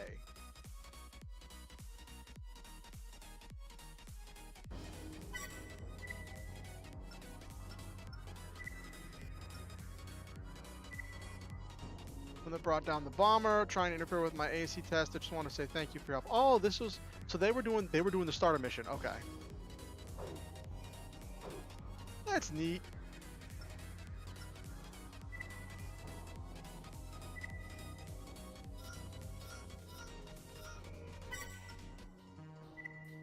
We're getting rid of that.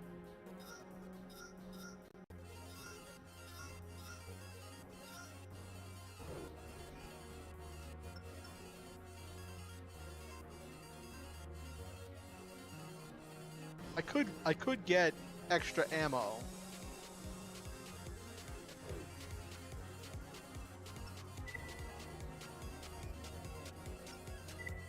What have we got here? Rescue survey team. Oh, that's gonna be a rough one. Escort transport. Defend monorail.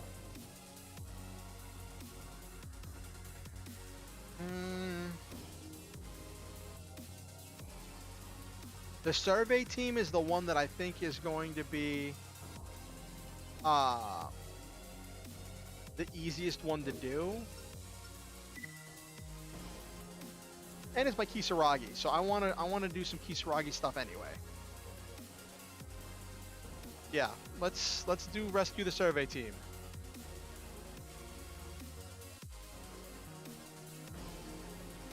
I'm abusing the fact that I'm playing on an emulator. The survey team we infiltrated into Mirage's research facility was discovered and is currently trapped. Oh no! They're doing what they can to hold out, but the odds aren't in their favor. Enter the facility and help them escape. Will do. Mirage's forces will do their best to destroy the survey team. Make sure they fail. Gotcha.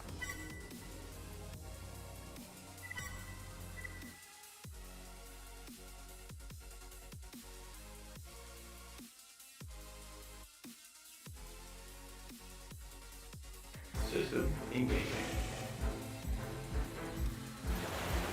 The survey team needs assistance. Hurry up and find them. Move it! We need help now!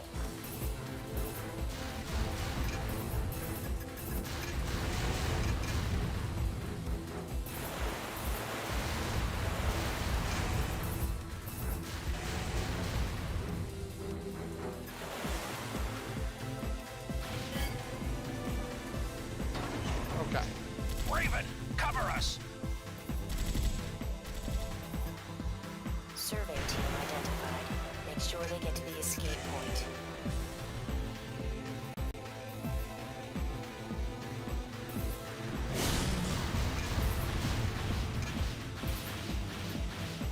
Over there!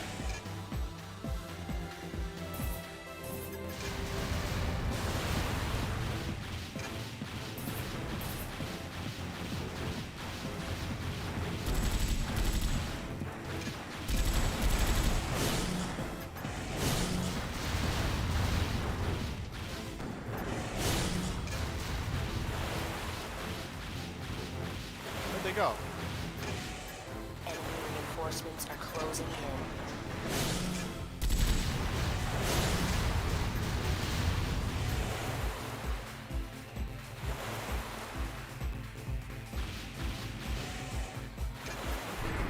Stop him!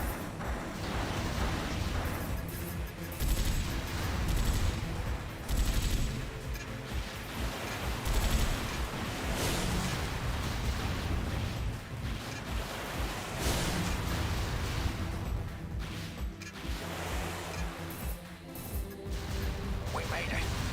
Thanks for the help. Alright. Exiting area. Aborting mission. No!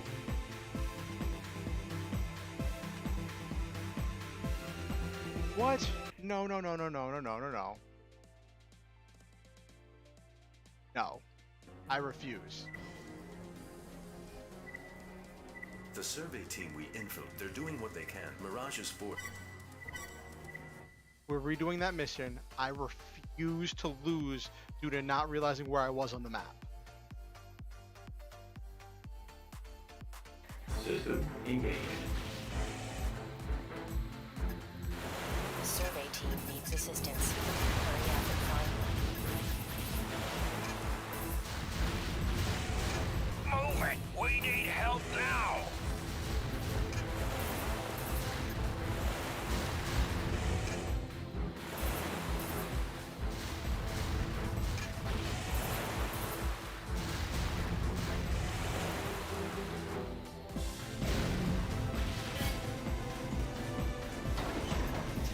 Raven, cover us! Survey team identified. Make sure they get to the escape point.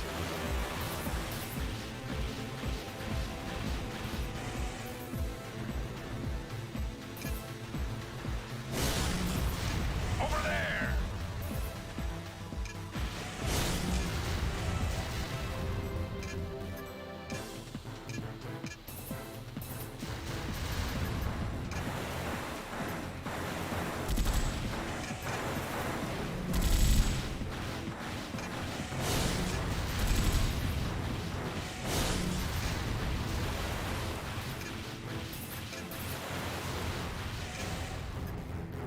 Enemy reinforcements are closing in.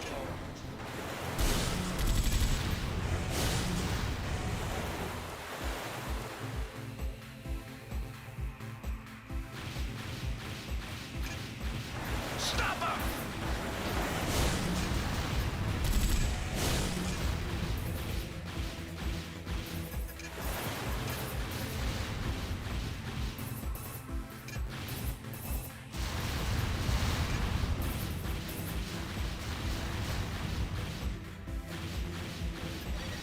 We made it. Thanks for the help. Okay. Objective achieved. Okay, I was gonna be so mad. I refuse. I abjectly refuse. Alright, that was a better payout. Finally did a mission for Kisaragi.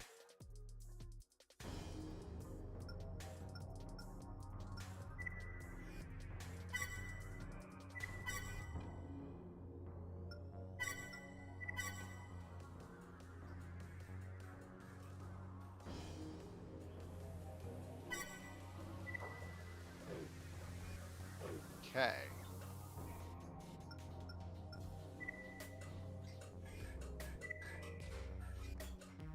Eliminate infiltrators.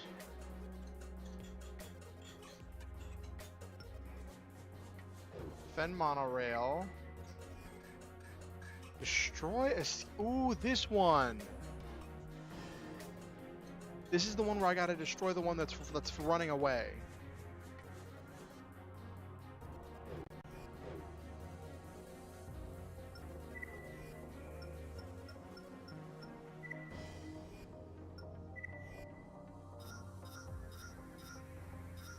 I want to increase generator capacity.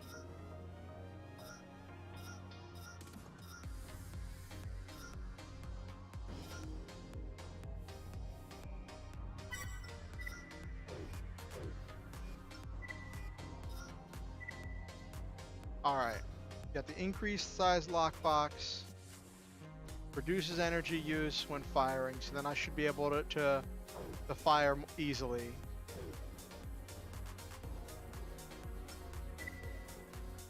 Let's see about dealing with this escaping MT.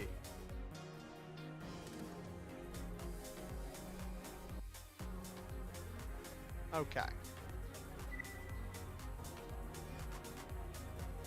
We just discovered that someone infiltrated a mole into one of our research labs. We allowed him to move about freely, hoping that he might reveal his true Okay. purpose, but he picked up the tail and made off in one of our MTs. Turn on my background music a little bit. I just realized I can barely hear it. I need some hype in my life. Our security force was sent out after him, but the MT's mobility, in addition to outside interference, have frustrated their efforts. Okay. If he makes it to the neighboring sector, pursuit will be all but impossible. Stop him before he escapes. Gotcha.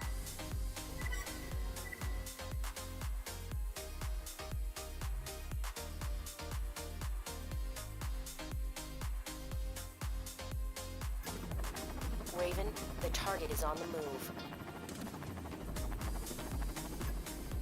Don't let him escape.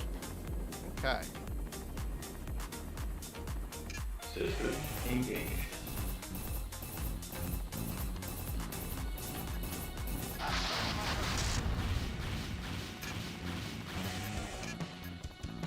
It worked. They took the bait. That last one was a decoy. The real target is up ahead. Okay.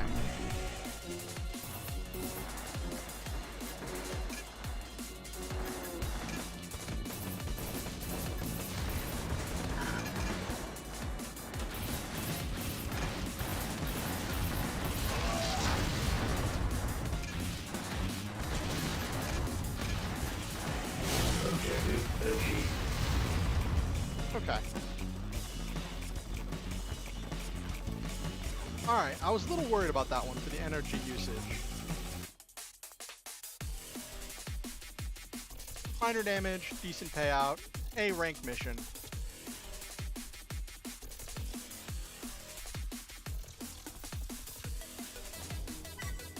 Ooh, got new mail. Closure of the Sector 302. I remember this one.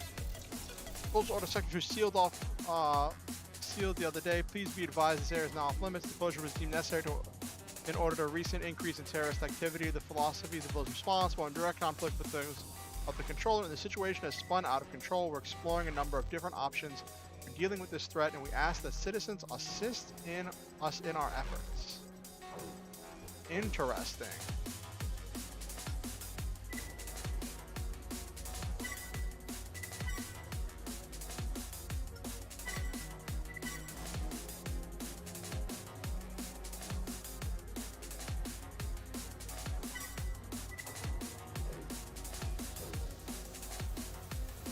Okay.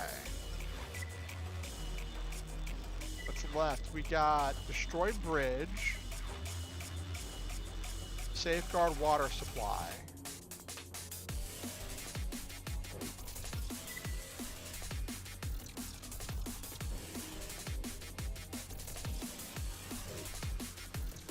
Who's this for? This one's for Kisaragi. I wanna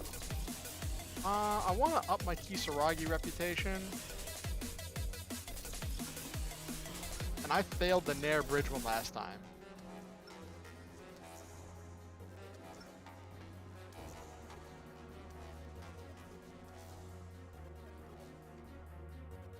That is a big payout, though.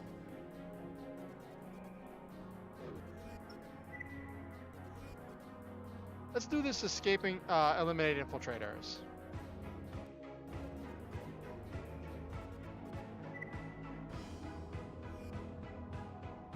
We've just encountered a security breach involving the computer system at our weapons development facility. The hackers involved got away before they could be apprehended. Oh no.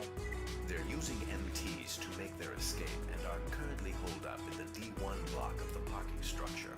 Okay. We're employing multiple Ravens for this mission. Any information the hackers were able to get their hands on must be intercepted.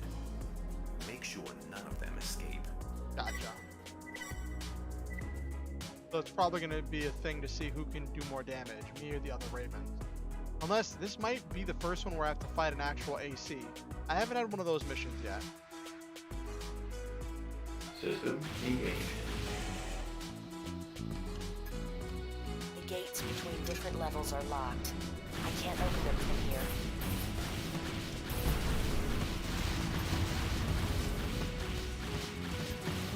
The airborne MTs control the gate locks. Destroy them.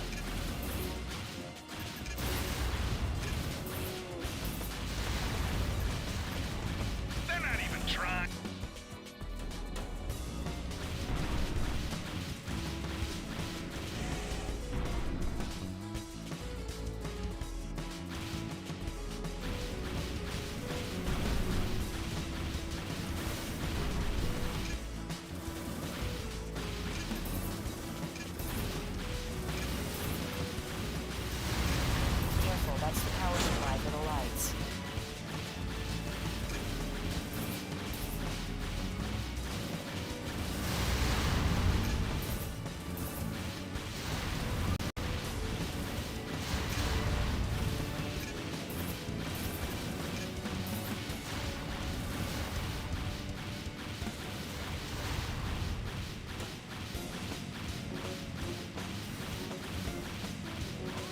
one more.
Come here, where is it?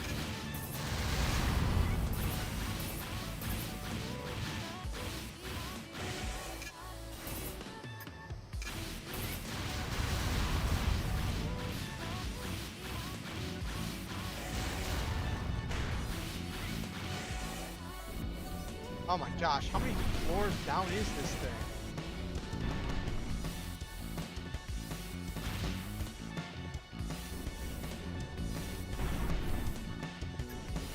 I'm here. Good, you're late.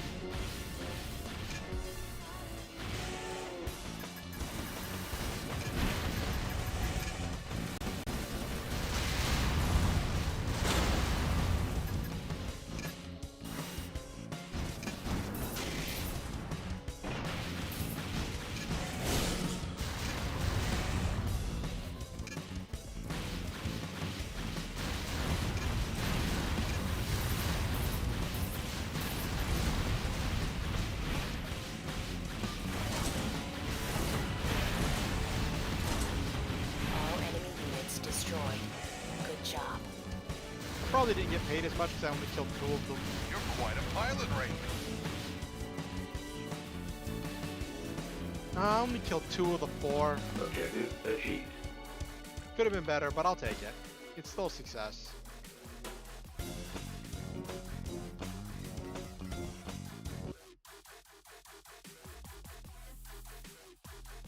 Oh, I just got the full price, but I did take a lot of damage. B rank, not the S or the A I would have liked, but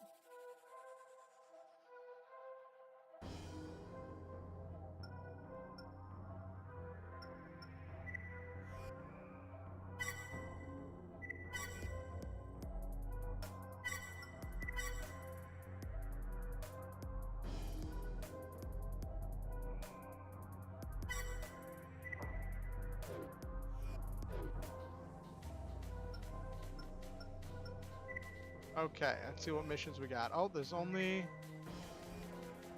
destroy the bridge or safeguard the water supply. I'll take safeguard the water supply because I know I'm just gonna fall off the bridge.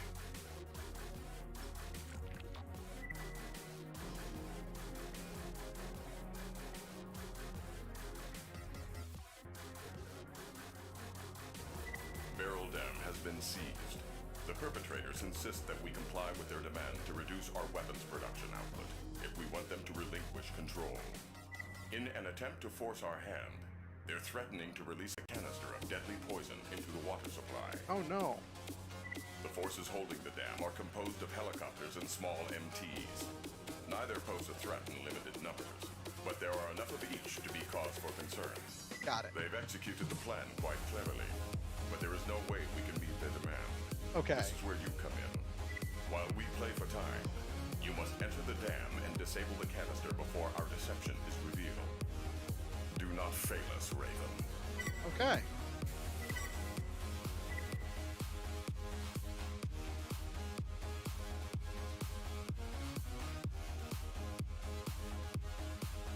Success rate of 53. I think I'm doing pretty good. Footholds are limited. Maneuver carefully. System engaged.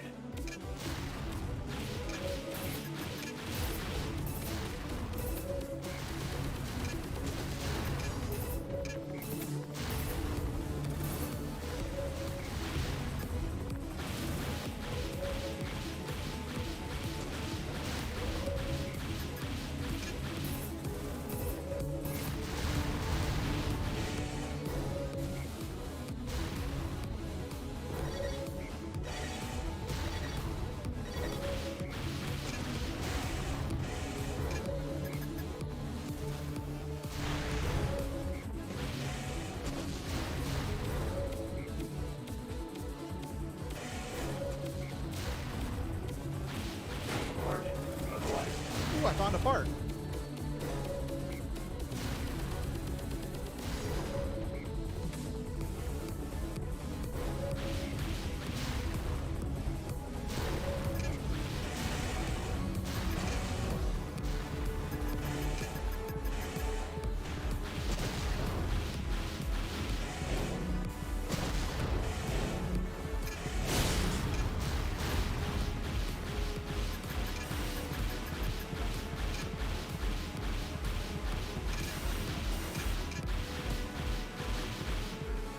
Oh, I have to go door to door. Okay.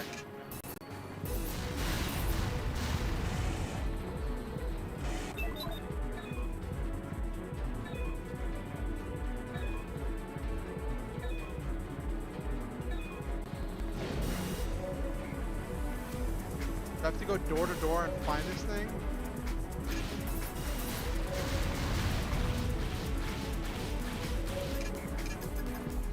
Alright, so it's not in this one, so I have to go to the next one over. Okay.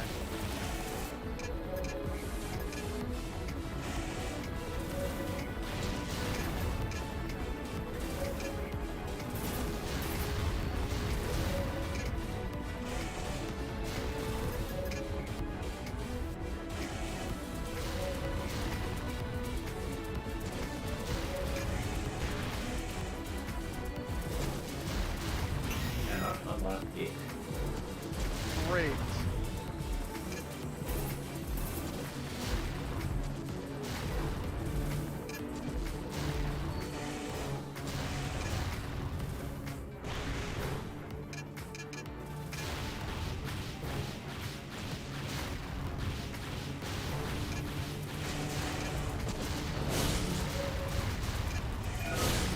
Gate 5 opened.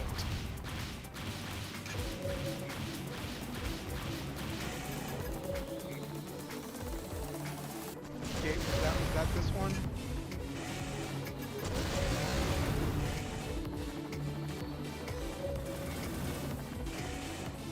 Come on, come on, come on, come on. Leaving area. Aborting mission. No.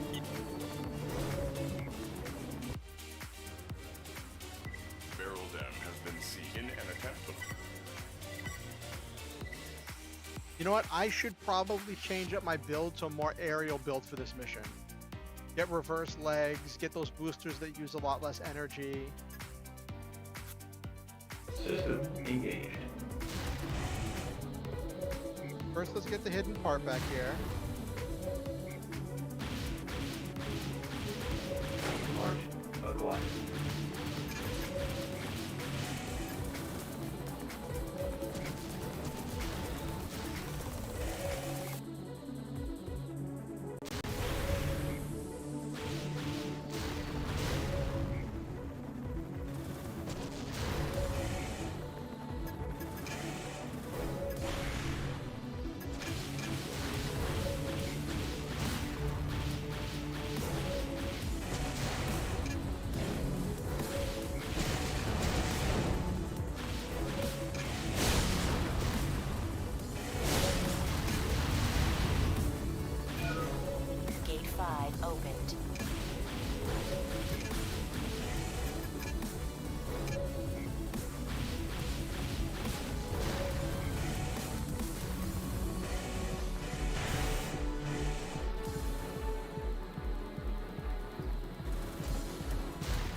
Because what I was using was this one, which has high boost power of 17, 30.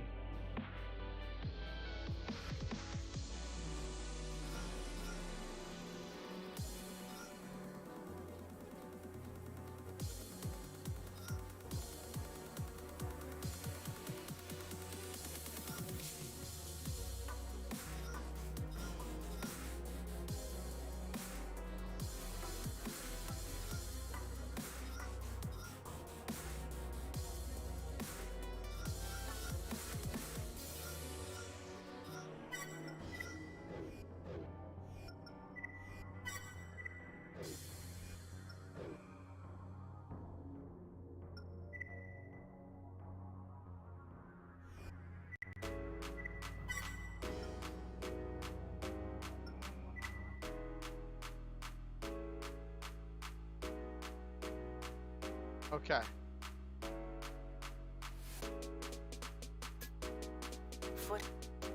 System engaged.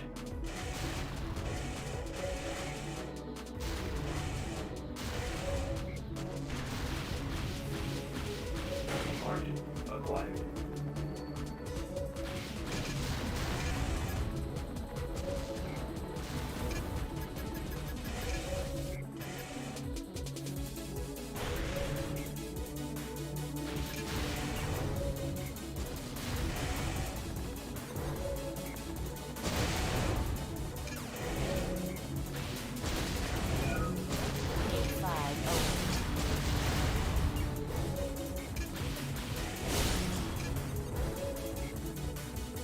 Not aborting mission.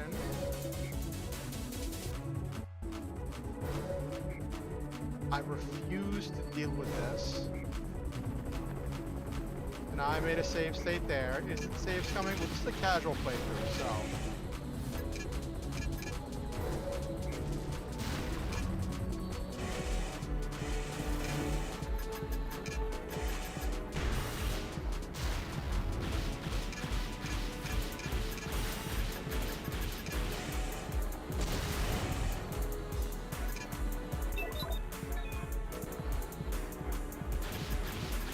Cannot unlock gate.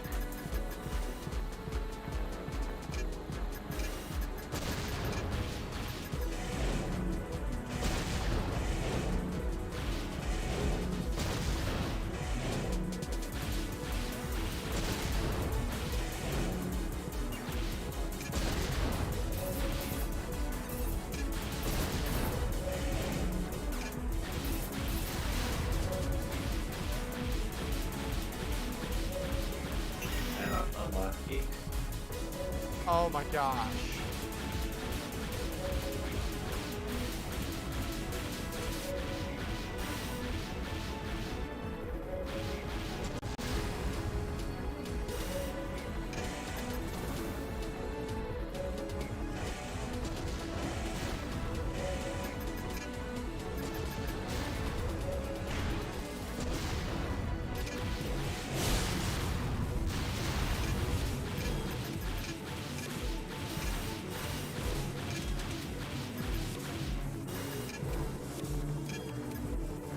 Nothing.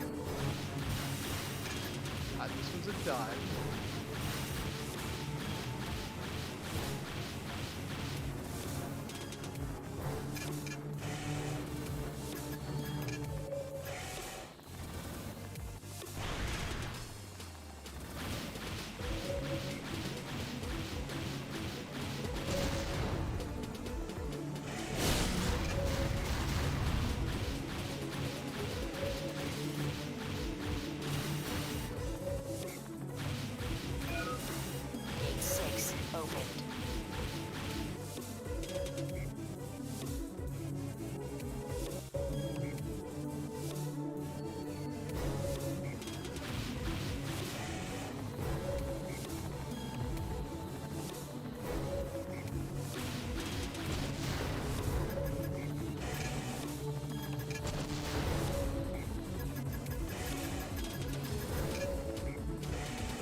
7.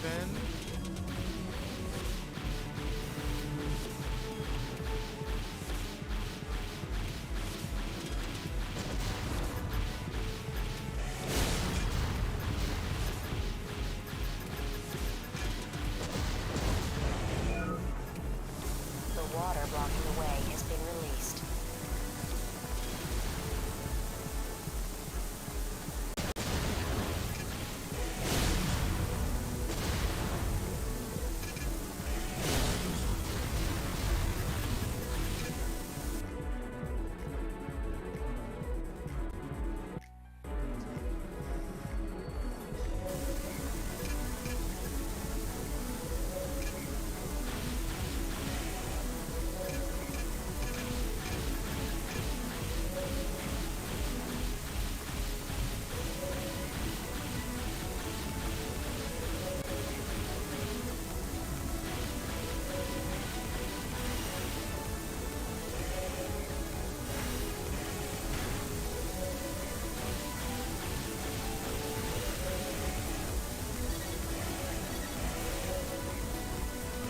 The canister is secure.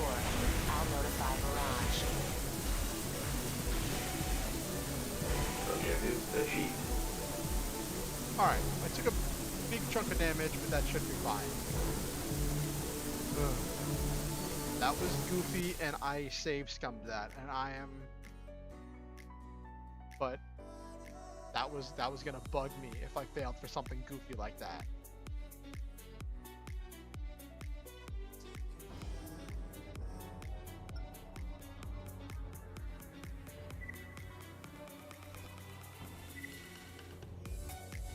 Destroying the bridge is the last one. Oh my gosh, okay. Yep, that's exactly where my brain is. Like, this is a casual playthrough. So, we're playing on normal and we're save scumming. Running through the arena to get extra stuff.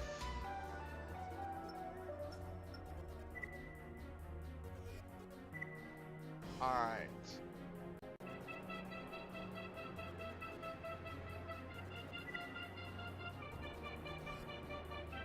The target of this operation is Mare Bridge. Mirage's rapid completion of the project earned it the gratitude of People local do. residents.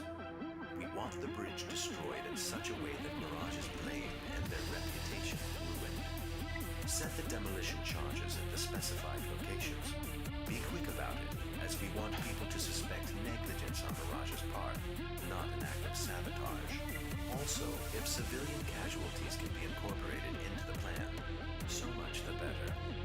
We'll pay extra for destroying the monorails that Oh, traverse this the is another bridge. thing where you get to see your character is actually the villain. Okay.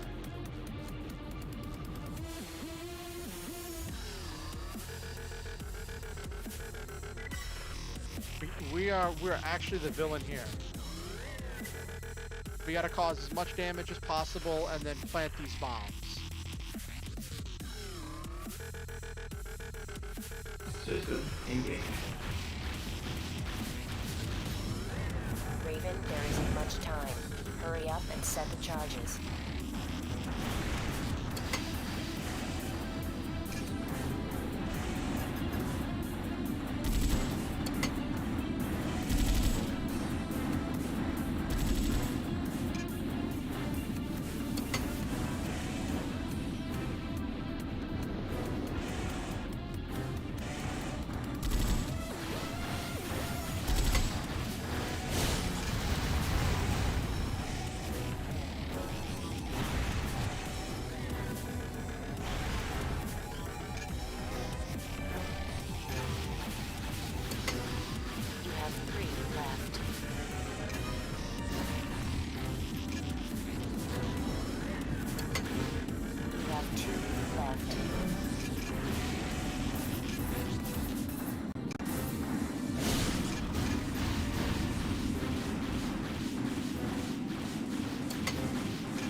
demolition charges planted.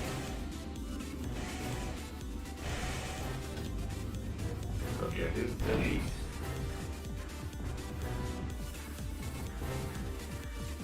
I didn't get to destroy any of the monorails, but I did kill some of the enemies. Took a little bit of damage, got a decent payout, didn't get any bonus pay.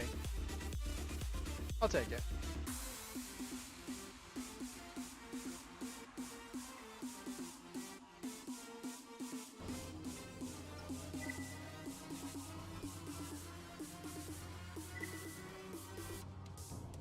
Ooh, eliminate intruders. That's another eliminate intruders one.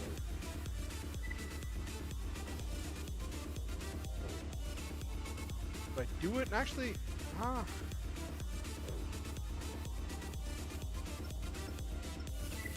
let's save.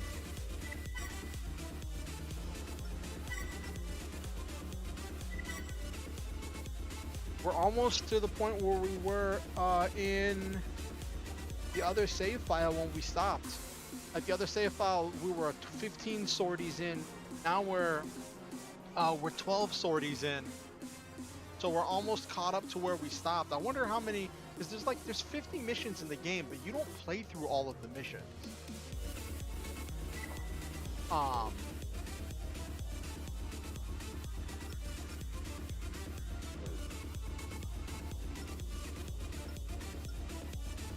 Anyway,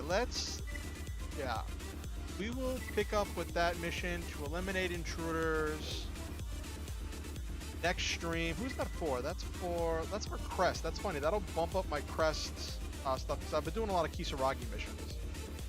You see in the bottom right hand corner, it tells you what your reputation is with the different organizations.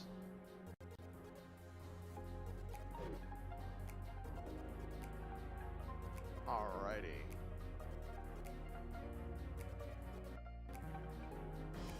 Alright, let's start winding down for the night. I realize this has been a really successful stream. Like, I hit a couple walls playing through the arena, but I made a bunch of progress. I played the arena for about an hour. I did missions for about an hour. And overall, we made a bunch of progress, uncovered some cool stuff in the game, had a bunch of fun. I think I had fun. Did you all have fun, chat?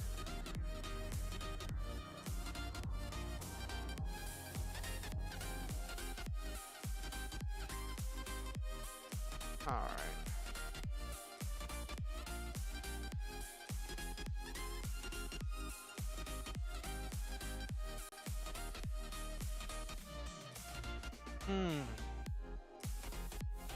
Alright. So, like I was talking about earlier at the beginning of the stream, I started talking to an artist today about getting a new banner made, because my current banner on my YouTube stuff is like all about when I was playing League of Legends, and I don't play League anymore, and I wanted something that better represented where I'm at now. So hopefully that'll be done sometime in the next few months, as long as my money comes through and everything does fine. And hopefully we'll be able to,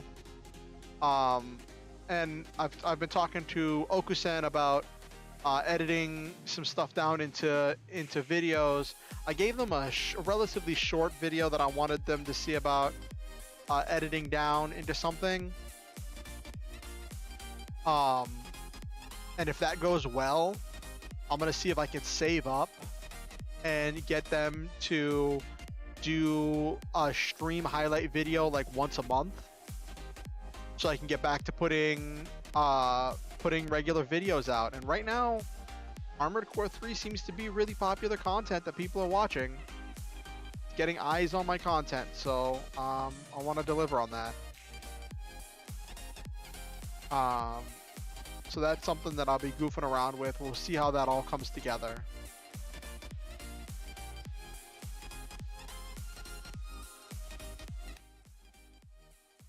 And the music's been all right.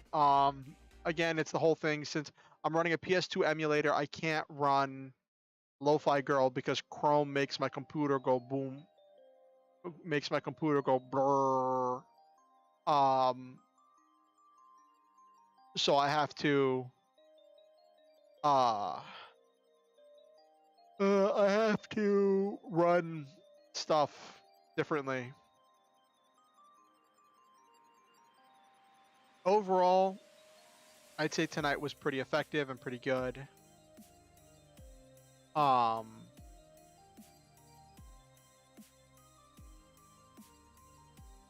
Had a lot of hectic stuff happen today.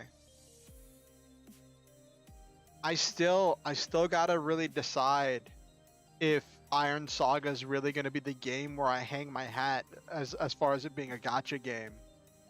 Because like it is so grindy. There is so much grinding in Iron Saga to get the as a free to play player.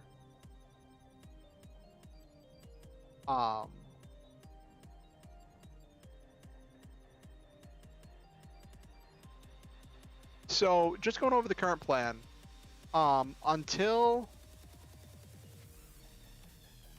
well, okay, you gotta understand, I'm coming from Dragalia Lost. After I'd say the first year, maybe year and a half, a lot of the mechanics got tweaked. They added skip tickets. And you never really needed to grind anything, and the stuff that you were grinding required you to like have a lot of input, and it was like this exciting and entertaining content that was really fun to do. And like doing your daily quests just involved running a few missions here and there, grinding against some group bosses and all that stuff.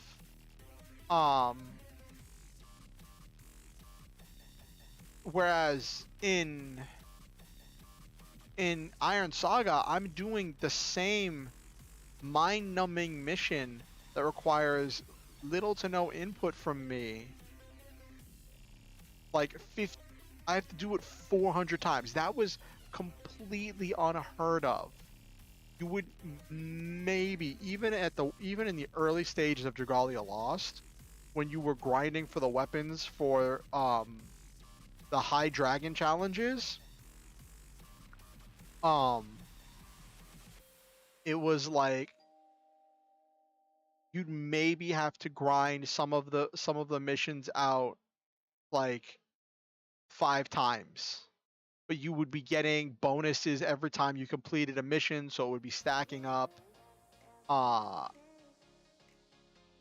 And you'd maybe be running them like a total of like 20 to 30 times in order to get a viable build. If you wanted to max out everything or get weapons for everything,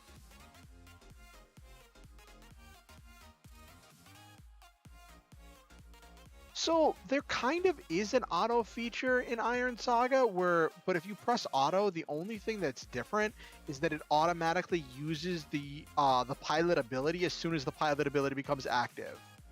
Like, so much of Iron Saga is just autoable that like it just becomes mind-numbing. And I'm still learning what I need to do, what I need to invest in.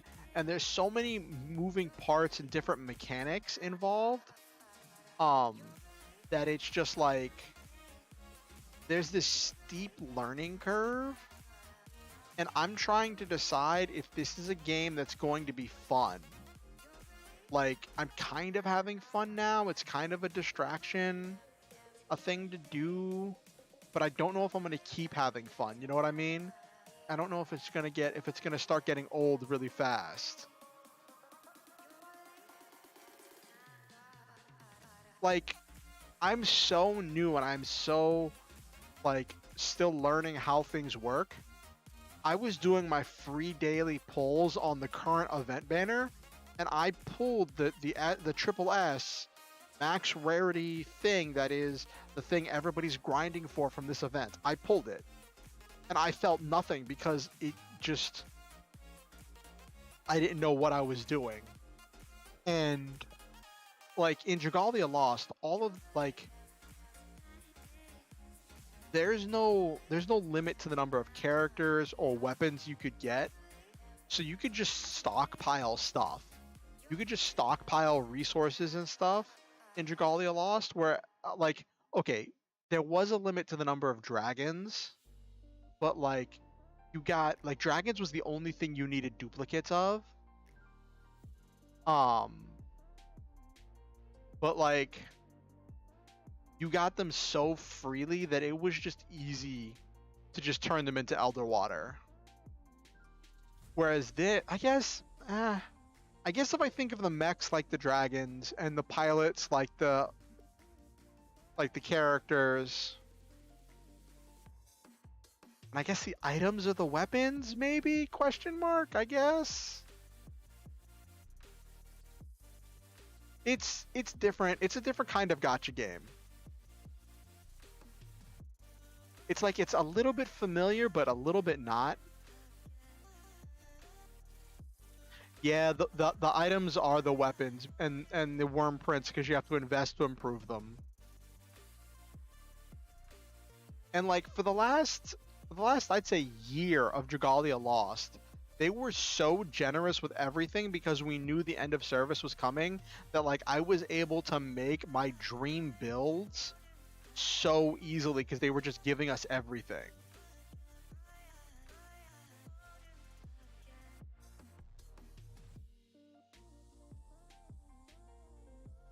Albeit I still had to grind out and build out a weapon in order to complete the final mission in Dragalia Lost.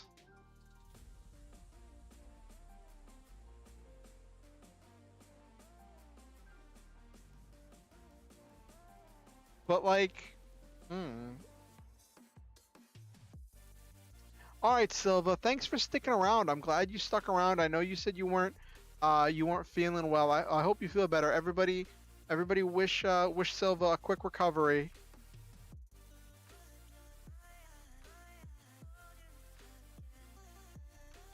Yeah, that's the thing, Nabiru. And so one of the things in Iron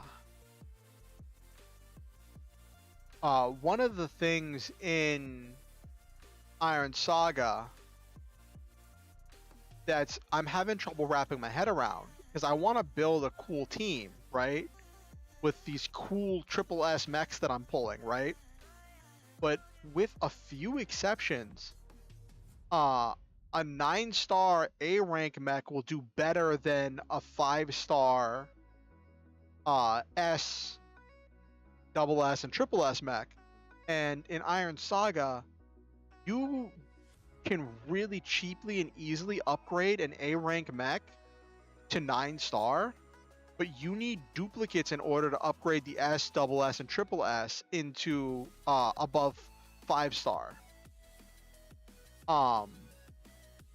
So I didn't know that, and I sunk a lot of resources into upgrading some of my triple S mechs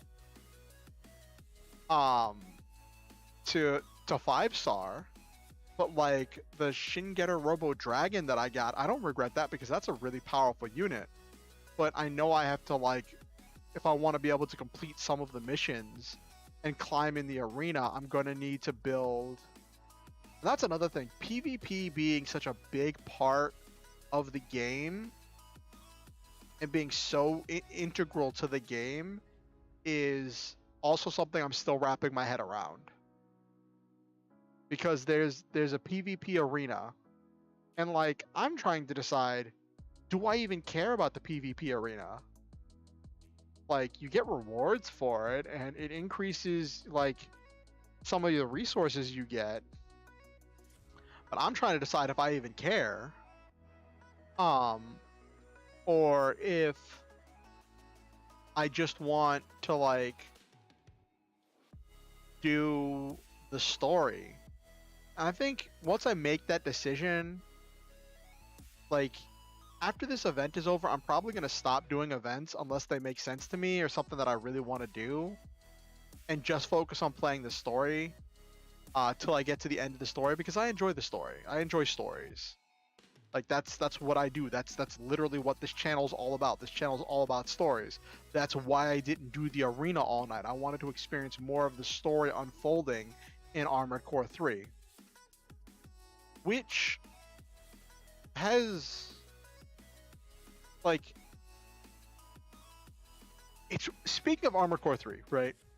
When I looked online, it said that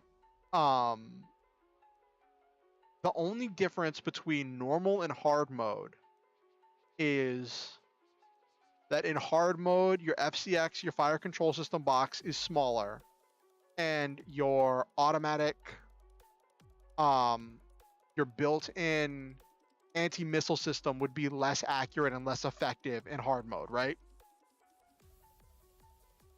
But having played both hard and normal mode, I can tell you, at least in the arena, those things operate completely differently. They move differently between normal and hard mode. There is a difference.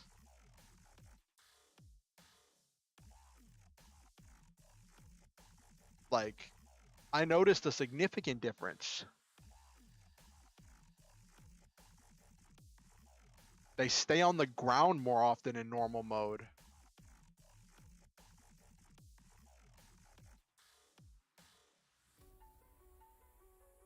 But I'm doing a casual playthrough, so I guess it all tracks.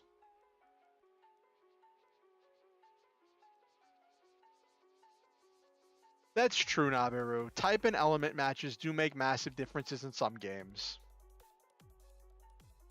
I guess I've been doing so much writing for so long, I've lost my elite gamer skills, and I have to slowly earn them back.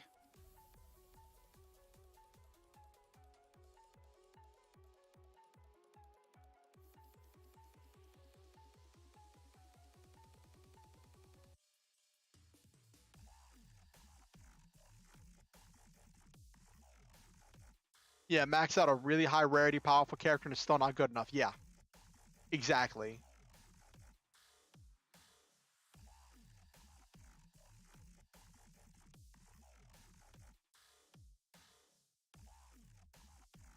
You sink so much resources into a character, into a build, and then it stops being good. And like I dealt with that a little bit in Dragalia Lost, but I kind of didn't.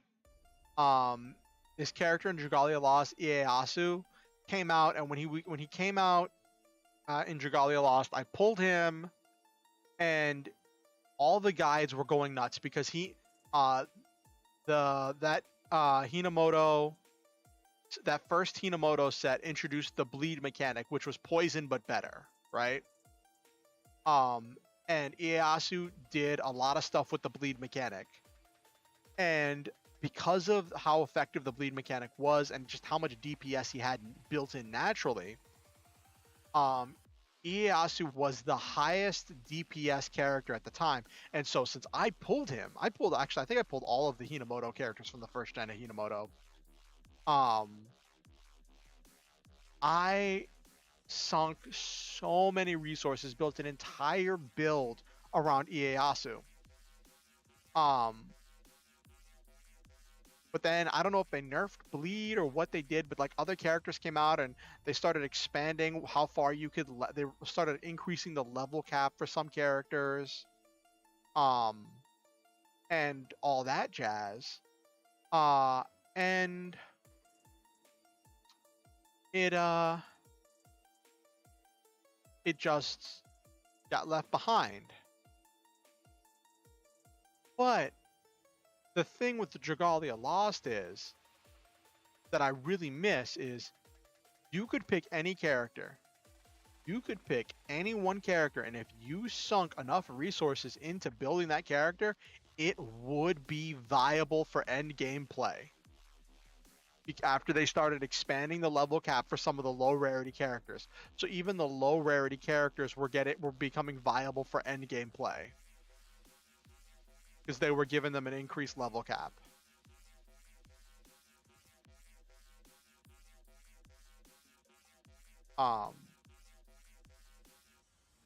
You just needed to build them properly. And like over time, maybe I'll get involved more with the Iron Saga community and learn more about it. Thing is, like I said, Iron Saga is more of a traditional gacha game.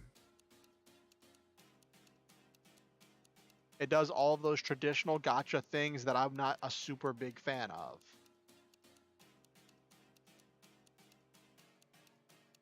But tell me, Nabaru, if I played Iron Saga on stream, would you watch? Would you find that enjoyable? Play through maybe some of the story or something? I don't see a lot of Iron Saga streams. It definitely would be something in the new year because right now... Oh, you're not a mech fan? Okay. Well then, I'm very grateful that you're sitting through my very mech-centric gaming. I thought you said you played Iron Saga. You just were confused that it didn't have as much waifus as you thought.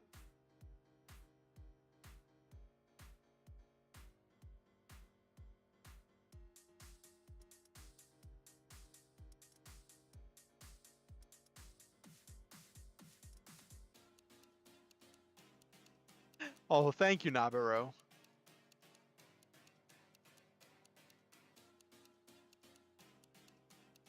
Thumbs up for you.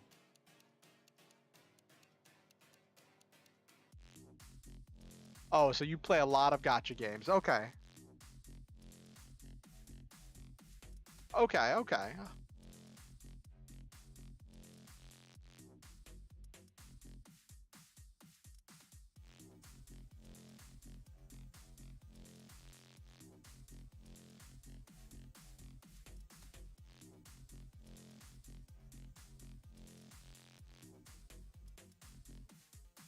Mm-hmm. Makes sense.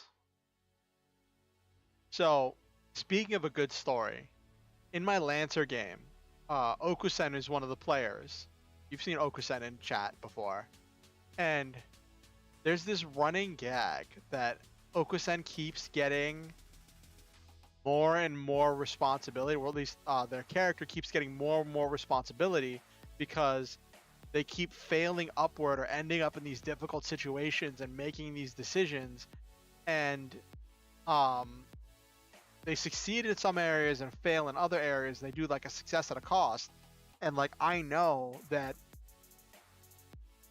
that having this character receive more responsibility is a cost that the character doesn't actually want. So it makes a very simple and easy punishment to give to this player, to give to this character for their succeeding at a cost.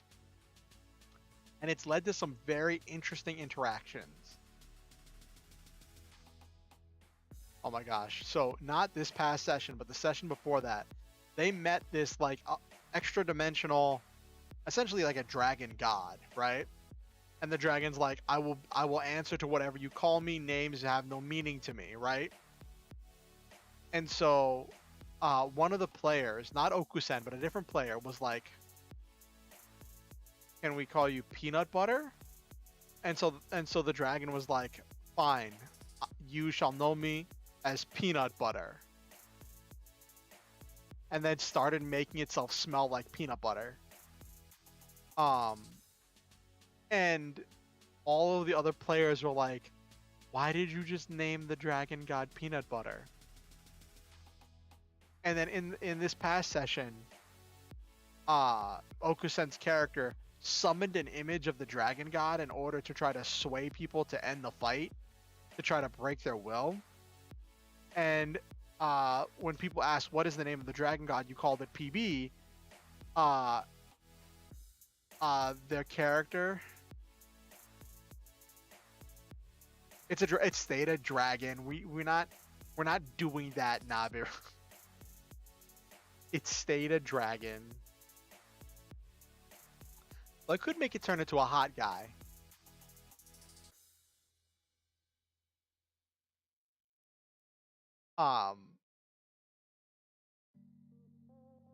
But so when the people were like, what is the name? You called it PB. What does that mean? And they're like, they didn't want to say peanut butter. So they went on the intercom with their teammates, like, what do I tell them? I was like, pull something Roman out. It's like, okay, it's Peanutus Buttus. Peanutus Buttus. And everybody just started cackling, laughing, as this group of cultists were convinced that their dragon god was named Peanutus Buttus.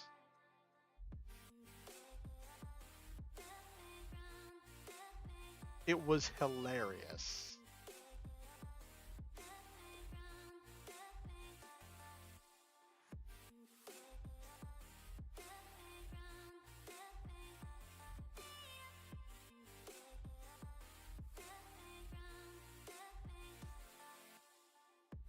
Why did my mom just sent me a message on Facebook and I'm worried to open it. Ah.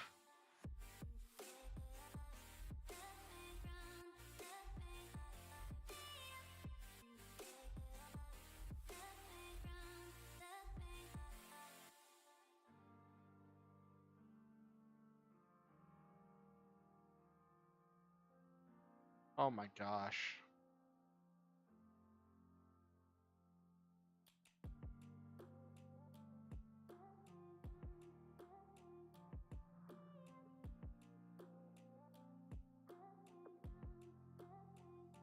My mom sent me a message on Facebook with pictures we have together from one of the last times I was down there like 9 years ago.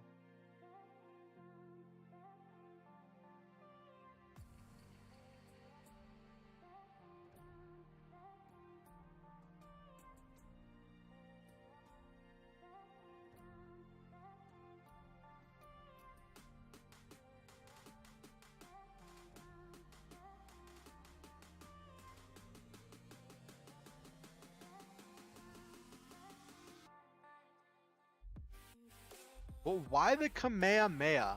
Would that be essentially like how Goku merged with the dragon at the end of Dragon Ball Z?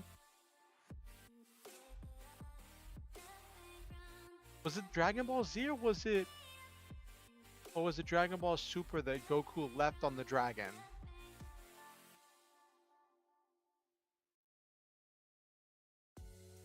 Veldor Kamehameha? Oh gosh, I'm scared. I'll do it after stream.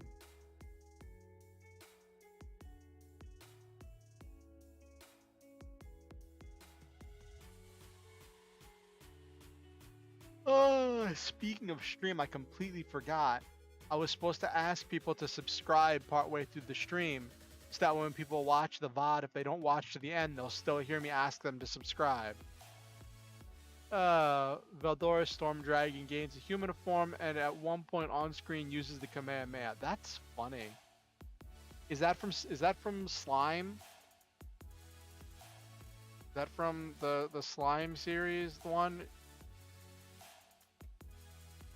It sounded like it.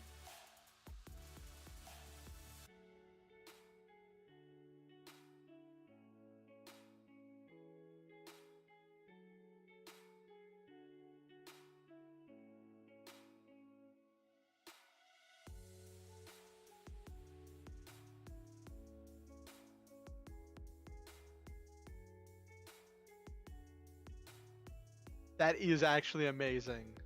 It actually said Kamehameha. Oh my gosh, that's hilarious. They probably had to negotiate so hard. They even called it by the, oh my gosh. That somebody had to have negotiated really hard for that, Nabiru.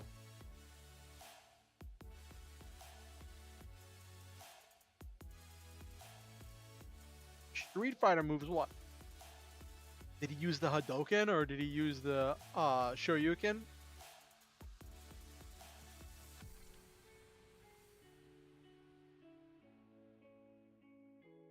Oh my gosh.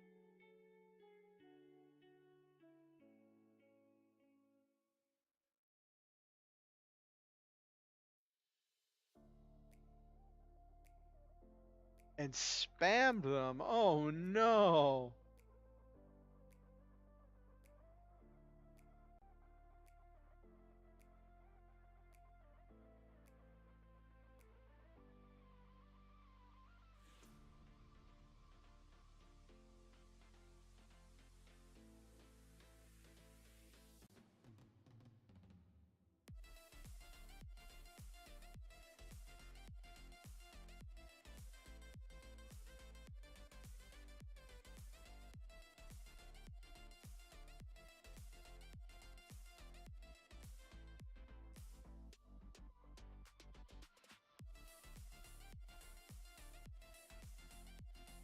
Once an all-powerful dragon, now an otaku who loves to use anime moves. That's hilarious.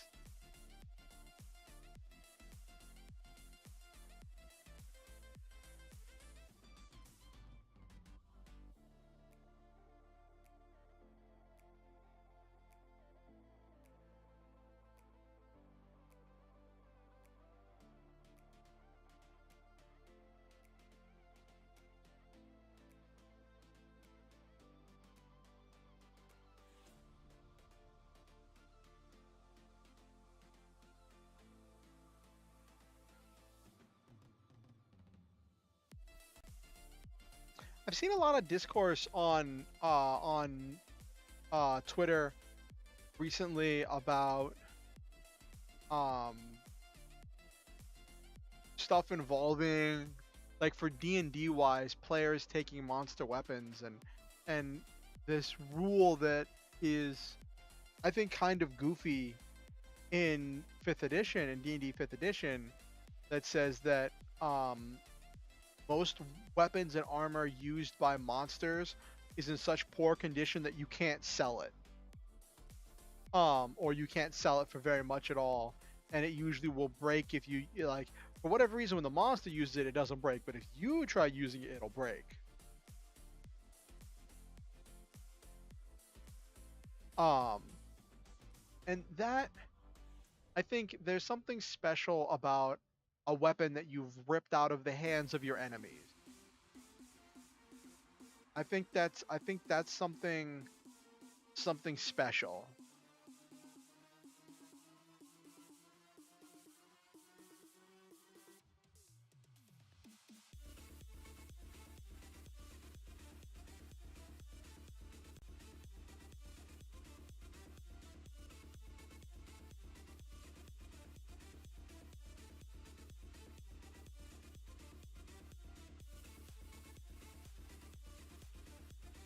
Yeah, I mean, it's trying to discourage the players from just looting all of the bodies and then selling it all for all of the gold.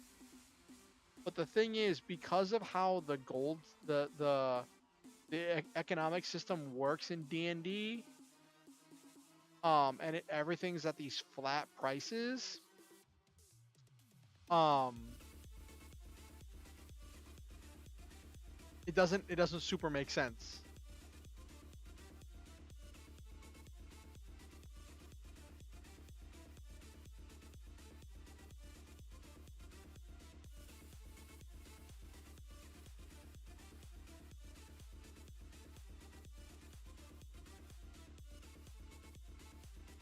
Yeah.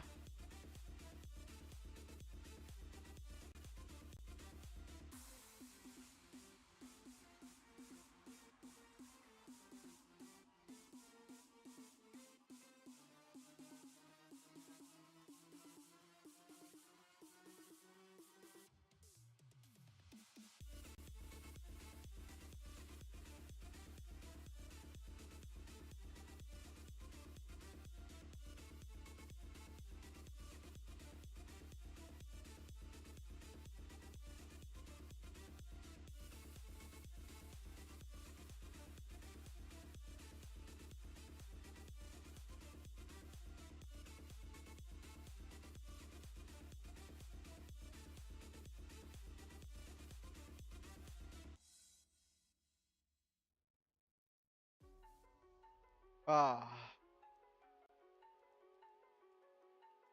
All right. Well, tonight's been a good stream. That makes your characters couldn't take others' weapons. Each could only carry and use one OP item at a time. Interesting.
All right. Well, let's wind down for the night. We've had a pretty good stream, a very successful stream. Succeeded in the missions. That one with the where I was jumping from platform to platform was really goofy. That was really silly. But it was interesting. And I did find a part. I found a part on that mission.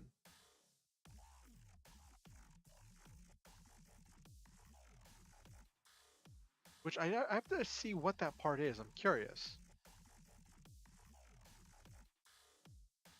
Anyway, so I say to Nabiru, to Silva, to anyone who was lurking in the background, and to all of the people who watch the VODs, I want to say to all of you that I love all of you and I believe in each and every one of you.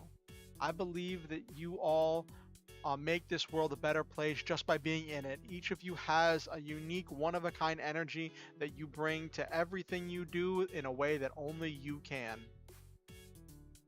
I'm grateful every day to live in a world with you in it. So I got tongue-tied and got some of those out of order for my normal affirmation set. I like to say words of affirmation to express positivity towards my viewers and to encourage them and to let them know that I believe in all of them. And I believe in all of you.